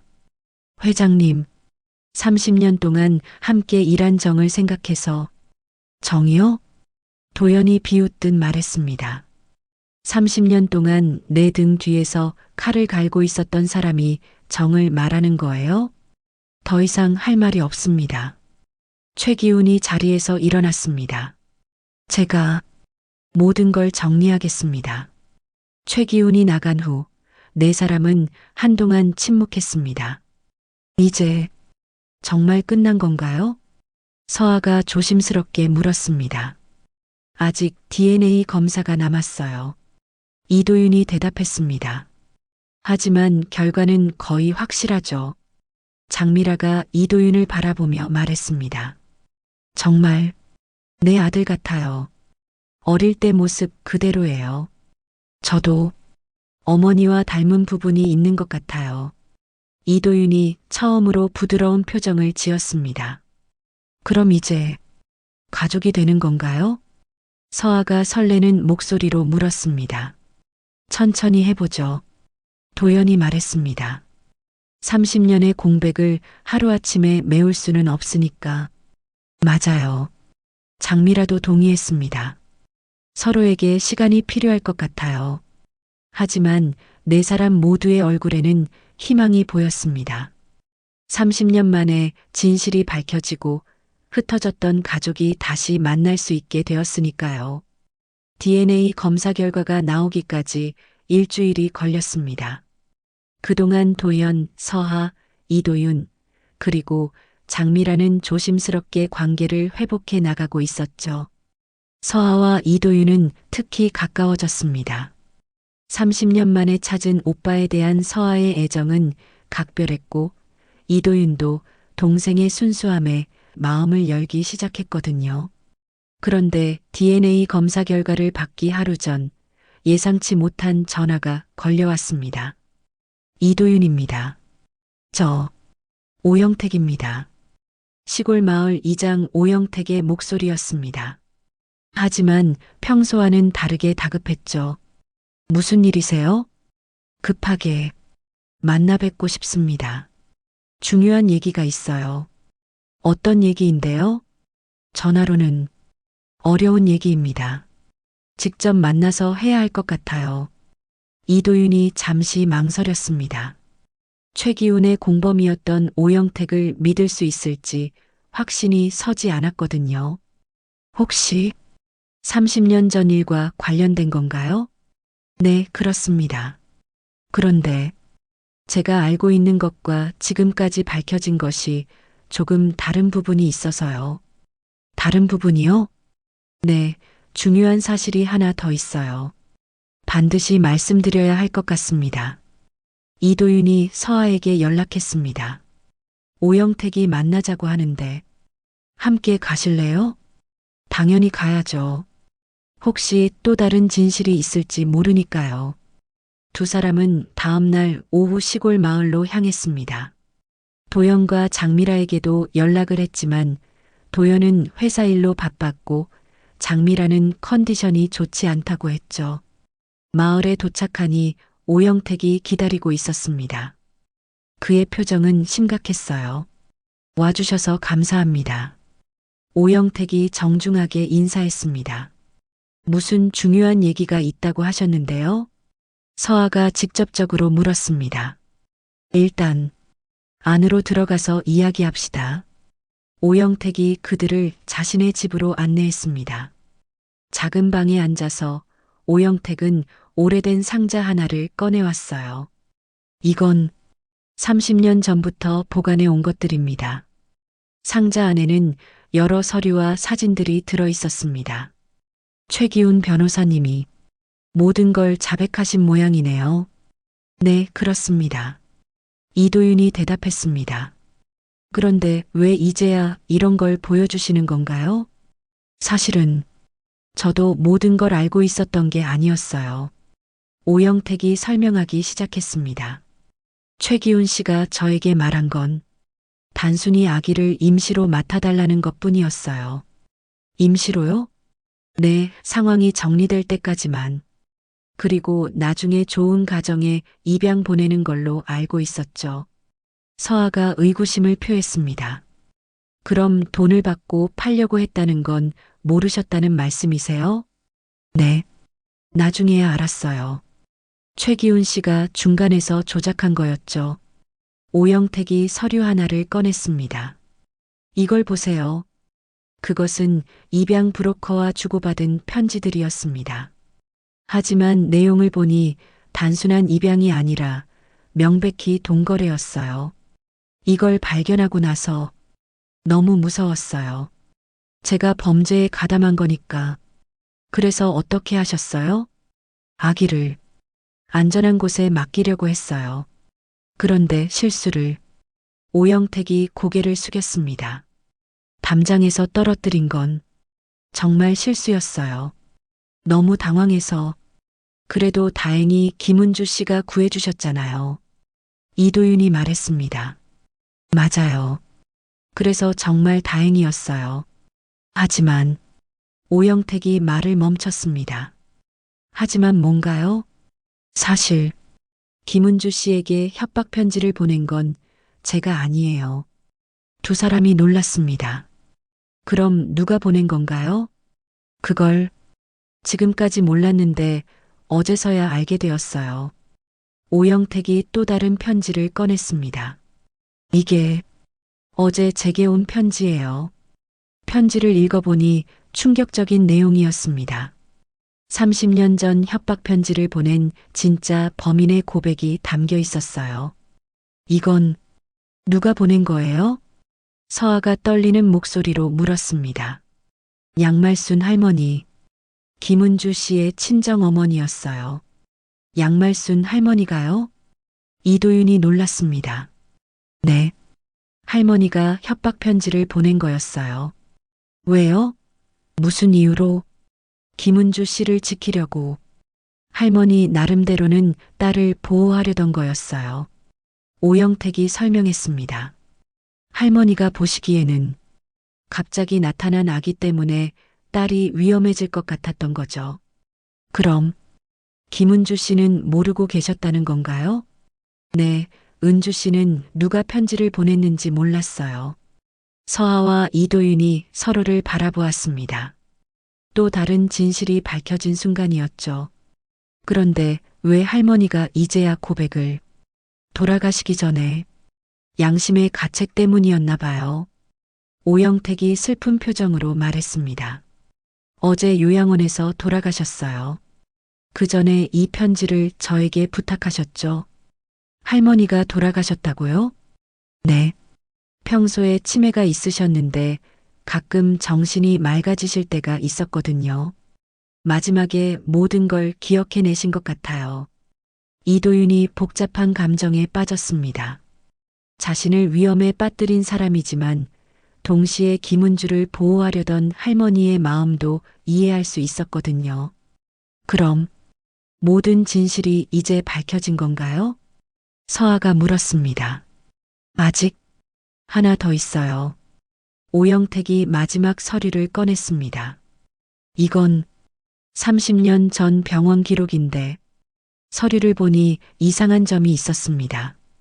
분명히 장미라가 이도윤을 낳았다고 기록되어 있는데 날짜가 두 개가 적혀 있었어요. 3월 15일과 3월 18일? 왜 날짜가 두 개예요? 그게 제가 더 이상해서 병원에 확인해 봤는데 오영택이 심각한 표정으로 말했습니다. 3월 15일은 다른 아기가 태어난 날이에요. 다른 아기요? 네. 장미라 씨가 쌍둥이를 낳았던 거예요. 모든 사람이 충격에 빠졌습니다. 쌍둥이라고요? 네. 그런데 한 명은 출생 직후에 오영택이 말을 잇지 못했습니다. 한 명은 어떻게 되었다는 건가요? 이도윤이 다급하게 물었습니다. 사산이었어요. 쌍둥이 중 한 명은 살아나지 못했어요. 서아가 손으로 입을 막았습니다. 그럼 장미라 씨가 그걸 모르신다는 건가요? 아마 모르실 거예요. 병원에서 일부러 알리지 않았을 것 같아요. 왜요?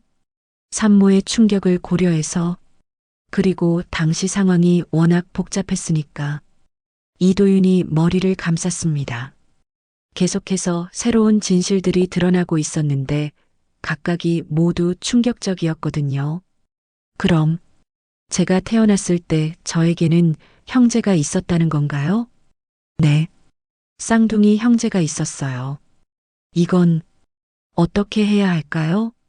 서아가 고민에 빠졌습니다. 장미라 씨에게 말씀드려야 할까요? 그건 신중하게 생각해 봐야 할 것 같아요. 이도윤이 말했습니다. 너무 충격적인 소식일 테니까. 하지만 진실은 알아야 하는 거 아닌가요? 그렇긴 하지만 그때 이도윤의 휴대폰이 울렸습니다. 병원에서 온 전화였어요. 네, 이도윤입니다. DNA 검사 결과가 나왔습니다. 내일 오시면 결과를 알려드릴 수 있어요. 네, 알겠습니다. 전화를 끊고 나서 이도윤이 서아를 바라보았습니다. 내일 모든 게 확실해지겠네요. 네. 이제 정말 끝이 보이는 것 같아요. 하지만 두 사람 모두 알고 있었습니다. 진실은 때로는 기쁨을 주지만 때로는 더 큰 아픔을 가져다 줄 수도 있다는 것을요. 다음 날 오후 도현, 장미라, 서하, 그리고 이도윤은 병원에서 만났습니다. 모든 사람의 표정이 긴장되어 있었죠. 의사가 검사 결과를 들고 들어왔습니다. 검사 결과가 나왔습니다. 의사가 서류를 펼치며 설명하기 시작했습니다. 먼저 이도윤 씨와 박도현 씨의 친자관계 검사 결과입니다. 모든 사람이 숨을 죽였습니다. 친자관계 확률이 99.99%입니다. 생물학적으로 부자관계가 확실합니다. 도연이 안도의 한숨을 쉬었습니다. 이도윤도 마침내 확신을 갖게 되었죠. 그리고 이도윤 씨와 장미라 씨의 모자 관계 검사 결과도 99.99%입니다. 생물학적으로 모자 관계가 확실해요. 장미라가 눈물을 흘리기 시작했습니다. 30년 만에 아들을 확실하게 찾은 순간이었거든요. 정말 내 아들이구나. 장미라가 이도윤에게 다가갔습니다. 이번에는 이도윤도 물러나지 않았어요. 어머니. 이도윤이 처음으로 장미라를 어머니라고 불렀습니다. 30년 만의 일이었죠. 내 아들, 내 소중한 아들. 장미라가 이도윤을 껴안았습니다. 서아도 눈물을 흘리며 그들을 바라보았어요. 이제 정말 가족이 되었네요. 도연도 감격했습니다. 30년 동안 짓눌렀던 죄책감이 조금씩 가벼워지는 느낌이었어요. 도윤아, 아버지가 정말 미안했다. 이제 됐어요, 아버지. 이도윤이 도연의 손을 잡았습니다. 과거는 과거예요. 이제부터가 중요하죠. 의사가 다시 말했습니다. 참고로 검사 과정에서 특이한 점을 발견했습니다. 어떤 점인가요? 서아가 물었습니다. 이도윤 씨의 DNA에서 쌍둥이의 흔적이 발견됩니다. 모든 사람이 놀랐습니다. 어제 오영택에게 들은 이야기가 사실이었던 거죠. 쌍둥이요? 장미라가 당황했습니다. 네, 출생 초기에 쌍둥이였을 가능성이 높습니다. 의사가 설명했습니다. 하지만 현재는 혼자시니까 아마 쌍둥이 중 한 분은 사산이었나 봅니다. 이도윤이 조용히 말했습니다. 장미라가 충격을 받았습니다. 내가 쌍둥이를 낳았다고요? 어머니, 기억 안 나세요? 아니, 기억이 그때 너무 힘들어서. 장미라가 혼란스러워했습니다. 출산 당시의 기억이 흐릿했던 거죠. 어머니, 괜찮아요. 이도윤이 장미라를 위로했습니다. 중요한 건 지금 우리가 함께 있다는 거예요. 도연도 장미라의 손을 잡았습니다. 미라야, 이제 다시 시작하자. 정말 다시 시작할 수 있을까? 장미라가 불안해했습니다. 물론이에요. 서아가 밝게 말했습니다. 이제 우리는 진짜 가족이에요. 아버지, 어머니, 오빠, 그리고 저. 네 사람이 서로를 바라보며 미소를 지었습니다. 30년의 긴 여행이 마침내 끝나는 순간이었어요. 일주일 후 도연그룹 본사 회의실에서 중요한 회의가 열렸습니다. 가족회의였죠. 이제 법적인 문제들을 정리해야 할 시간입니다. 도연이 회의를 시작했습니다. 도윤이가 정식으로 제 아들로 인정되었으니 상속 문제도 논의해야겠죠. 아버지, 그건 급한 일이 아니에요. 이도윤이 말했습니다. 저는 돈 때문에 온 게 아니니까요. 알아. 하지만 법적으로는 정리해야 할 일들이 있어. 도연이 서류를 꺼냈습니다. 일단 호적 정정부터 시작해서 상속 지분, 회사 경영권. 잠깐요. 이도윤이 도연을 막았습니다. 저는 다른 제안이 있어요. 어떤 제안이야? 법적인 상속권은 인정받겠지만 실제 재산의 절반은 사회에 기부하고 싶어요. 모든 사람이 놀랐습니다. 기부라고? 서아가 물었습니다. 네. 30년 동안 제가 성공할 수 있었던 건 많은 분들의 도움 때문이었어요. 이도윤이 설명했습니다. 김은주 어머니, 입양 가정, 그리고 생모님의 몰래 도움. 이 모든 것이 있었기에 가능했던 일이죠. 그래서 받은 도움을 다시 사회에 돌려주고 싶어요. 이도윤의 말에 도연이 감동했습니다. 정말 훌륭한 아들을 둔 것 같네. 저도 동의해요. 서아가 말했습니다. 사실 저도 비슷한 생각을 하고 있었거든요. 어떤 생각? 우리 가족이 받은 두 번째 기회를 다른 사람들과도 나누고 싶어요. 서아가 아이디어를 제시했습니다. 가족을 찾고 있는 사람들을 돕는 재단을 만드는 건 어떨까요? 좋은 생각이네. 장미라도 찬성했습니다. 30년 동안 얼마나 많은 가족이 헤어져 있을까요? 그럼 결정된 건가요? 도연이 물었습니다. 네, 연심 가족 찾기 재단을 만들어서 운영하죠. 이도윤이 웃으며 말했습니다. 연심이요? 인연의 마음이라는 뜻이에요. 우리처럼 인연으로 다시 만날 수 있는 가족들을 도와주자는 좋은 이름이네요. 서아가 박수를 쳤습니다. 그럼 회사 경영은 어떻게 할 거야? 도연이 물었습니다. 당분간은 아버지께서 계속하세요. 이도윤이 대답했습니다. 저는 제 사업도 있고 서아가 더 적합할 것 같아요. 저요? 네, 서아 씨가 더 회사를 잘 알고 계시잖아요. 하지만 형제가 함께 하는 것도 좋을 것 같은데요. 서아가 제안했습니다. 오빠는 해외 사업을, 저는 국내 사업을 담당하는 건 어떨까요? 그것도 좋은 생각이네. 도연이 만족스러워 했습니다. 그럼 천천히 준비해 보자. 장미라가 조심스럽게 말했습니다. 저는 어떻게 해야 할까요?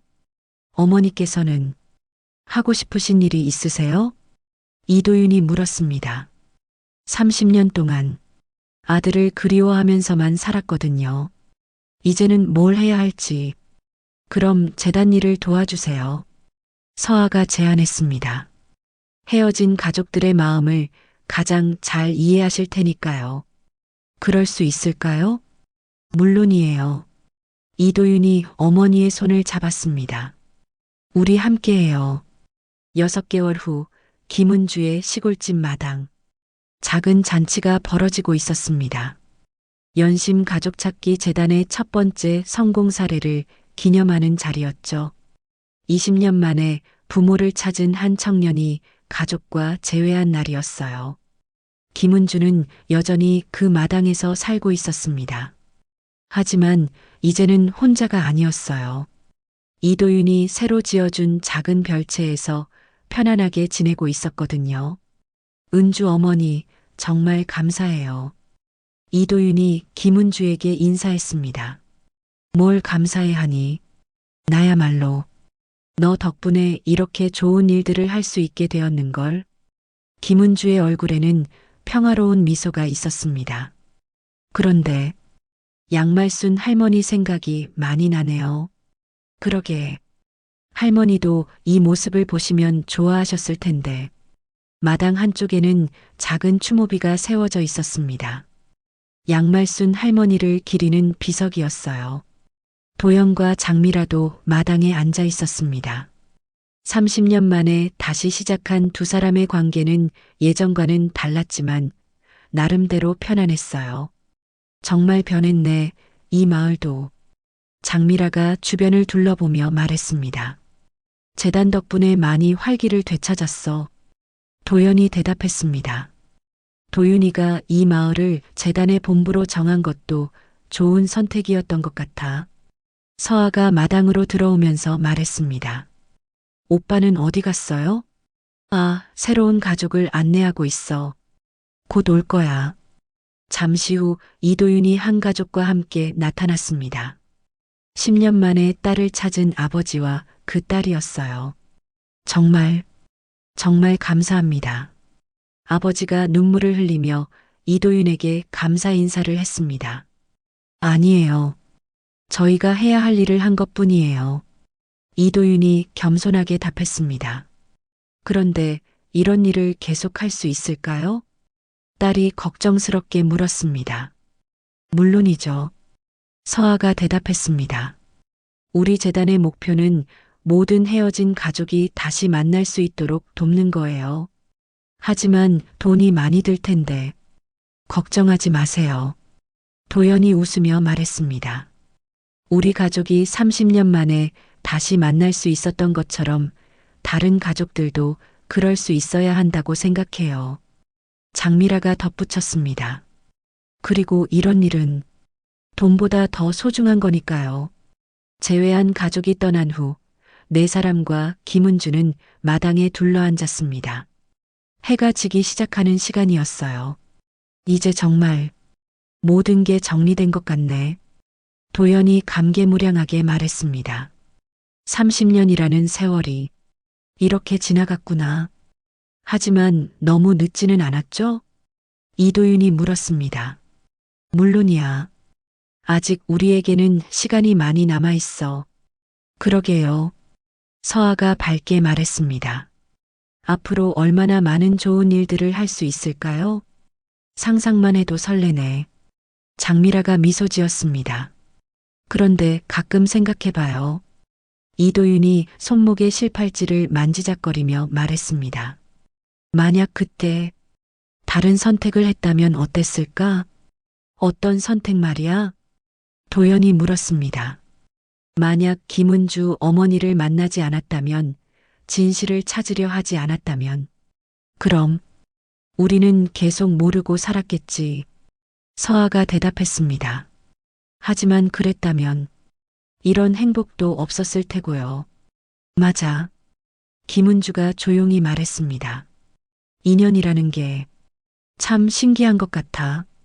30년이 지나서야 모든 게 제자리를 찾았네. 할머니 말씀이 맞아요. 이도윤이 고개를 끄덕였습니다. 우리는 서로에게 잃어버린 조각들을 돌려준 셈이네요. 돌아온 상속자라는 말이 이런 뜻이었구나. 도연이 중얼거렸습니다. 무슨 뜻이에요? 서아가 물었습니다. 돈이나 재산만이 상속이 아니라 사랑도 용서도 두 번째 기회도 상속되는 거구나. 아, 그런 의미였군요. 이도윤이 이해했습니다. 저희는 서로에게 그런 것들을 상속해 준 거네요. 그렇지. 장미라가 말했습니다. 30년 동안 각자 다른 곳에서 살면서도 결국 같은 마음을 품고 있었던 거야. 어떤 마음요? 가족에 대한 그리움. 그리고 언젠가는 다시 만날 수 있을 거라는 희망. 해가 완전히 지고 마당에 불이 켜졌습니다. 따뜻한 불빛 아래에서 5사람이 함께 앉아 있는 모습은 정말 평화로웠어요. 앞으로는 어떻게 지낼까요? 서아가 물었습니다. 천천히 가족이 되어가는 거지. 도연이 대답했습니다. 30년의 공백을 하루아침에 메울 수는 없으니까. 하지만 이미 우리는 가족이에요. 이도윤이 말했습니다. 피로만 이어진 가족이 아니라 선택으로 이어진 가족. 그게 더 소중한 것 같아요. 서아가 동의했습니다. 서로를 이해하고 용서하고 받아들이기로 선택한 가족. 김은주가 조용히 일어났습니다. 나는 이만 들어갈게. 너희들끼리 더 이야기해. 어머니, 같이 계세요. 이도윤이 붙잡았습니다. 괜찮아. 난 이미 충분히 행복해. 김은주가 따뜻하게 웃었습니다. 30년 전에 우연히 주운 아기가 이렇게 훌륭한 가족을 만들어 주었으니까. 김은주가 집으로 들어간 후 4사람은 더 오래 마당에 앉아 있었습니다. 정말 신기해요. 서아가 하늘을 올려다보며 말했습니다. 이 모든 일이 진짜로 일어난 거 맞죠? 가끔 나도 꿈 같아. 장미라가 대답했습니다. 30년 동안 그리워하던 아들을 다시 만나고 이렇게 함께 앉아 있다니. 저에게는 생각지도 못한 선물이었어요. 이도윤이 말했습니다. 아버지, 어머니, 동생, 그리고 김은주 어머니까지. 갑자기 이렇게 많은 가족이 생겼네요. 가족이 많으면 좋잖아. 도연이 웃었습니다. 외로울 일이 없을 거야. 맞아요. 이제 정말 외롭지 않을 것 같아요. 잠시 침묵이 흘렀습니다. 편안하고 따뜻한 침묵이었어요. 아, 맞다. 이도윤이 갑자기 뭔가 떠올렸습니다. 내일 최기훈 재판이죠? 그러게. 벌써 그때가 되었네. 도연이 한숨을 쉬었습니다. 어떻게 될까요? 서아가 걱정스럽게 물었습니다. 법대로 판단받겠지. 이도윤이 담담하게 답했습니다. 하지만 미움은 없어요. 오히려 그 사건이 없었다면 우리가 이렇게 만날 수 있었을까 싶어서. 너무 관대한 거 아니야? 도연이 물었습니다. 아니에요. 그냥 모든 일에는 이유가 있다고 생각해요. 이도윤이 실팔찌를 다시 한번 만져보았습니다. 이 팔찌처럼 30년 동안 끊어지지 않고 이어져 온 인연들이 있잖아요. 그러게. 참 신기한 팔찌야. 장미라가 그 팔찌를 바라보며 말했습니다. 내가 만들어서 내 손목에 채워준 게 이렇게 오래 남아있을 줄은 몰랐어. 앞으로도 계속 차고 다닐 거예요. 새 걸로 바꿔줄까? 아니에요. 이게 좋아요. 이도윤이 미소 지었습니다. 이 팔찌가 저를 여기까지 데려온 거니까요. 밤이 깊어갔습니다. 하지만 아무도 자리를 뜨려고 하지 않았어요. 이런 시간이 너무 소중했거든요. 우리 매년 이날을 기념일로 할까요? 서아가 제안했습니다. 뭐라고 부를까? 가족의 날? 아니면 돌아온 날? 연심의 날은 어때요? 이도윤이 제안했습니다. 좋네. 모든 사람이 동의했습니다. 그럼 내년에도 여기서 만나자. 네. 네 사람이 서로를 바라보며 미소 지었습니다. 30년의 기다림 끝에 찾은 가족의 온기가 마당 전체를 감쌌어요. 먼 곳에서 개 짖는 소리가 들렸습니다. 30년 전 그날 밤처럼요. 하지만 이제는 무서운 소리가 아니었어요. 평화로운 시골 밤의 일부였을 뿐이었죠. 정말 모든 게 제자리를 찾았네. 도연이 마지막으로 말했습니다. 우리는 서로에게 진짜 돌아온 상속자가 되었구나. 그렇게 새로운 가족의 첫날 밤이 깊어갔습니다. 30년의 상처와 그리움을 치유하며 앞으로 함께 만들어갈 이야기들을 꿈꾸면서요.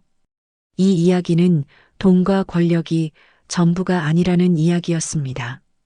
진정한 상속이란 혈연도 재산도 아닌 사랑과 용서, 그리고 두 번째 기회를 서로에게 주는 것이라는 깨달음의 이야기였죠. 김은주는 낳지 않은 아이를 지키려 했고, 장미라는 30년 동안 아들을 그리워했으며, 도연은 젊은 날의 과오를 뒤늦게나마 바로잡으려 했습니다. 그리고 이도윤은 복수가 아닌 화해를, 분노가 아닌 이해를 선택했어요. 서아에게는 오빠가, 이도윤에게는 가족이, 도연에게는 용서가, 장미라에게는 아들이 돌아왔습니다. 그들은 서로에게 잃어버린 시간을 선물하고 상처받은 마음을 치유해 주었어요. 30년이라는 긴 시간이 지나서야 완성된 이 퍼즐처럼 때로는 인생의 진짜 답이 늦게 찾아오기도 합니다. 하지만 중요한 것은 포기하지 않고 기다리고 찾고 용서할 준비가 되어 있느냐 하는 것이겠죠. 연심 이야기 정원에 돌아온 상속자 이야기가 여기서 마무리됩니다. 여러분의 인생에도 이런 따뜻한 기적이 찾아오기를, 그리고 잃어버린 소중한 것들이 다시 돌아오기를 바라며 이야기를 마칩니다.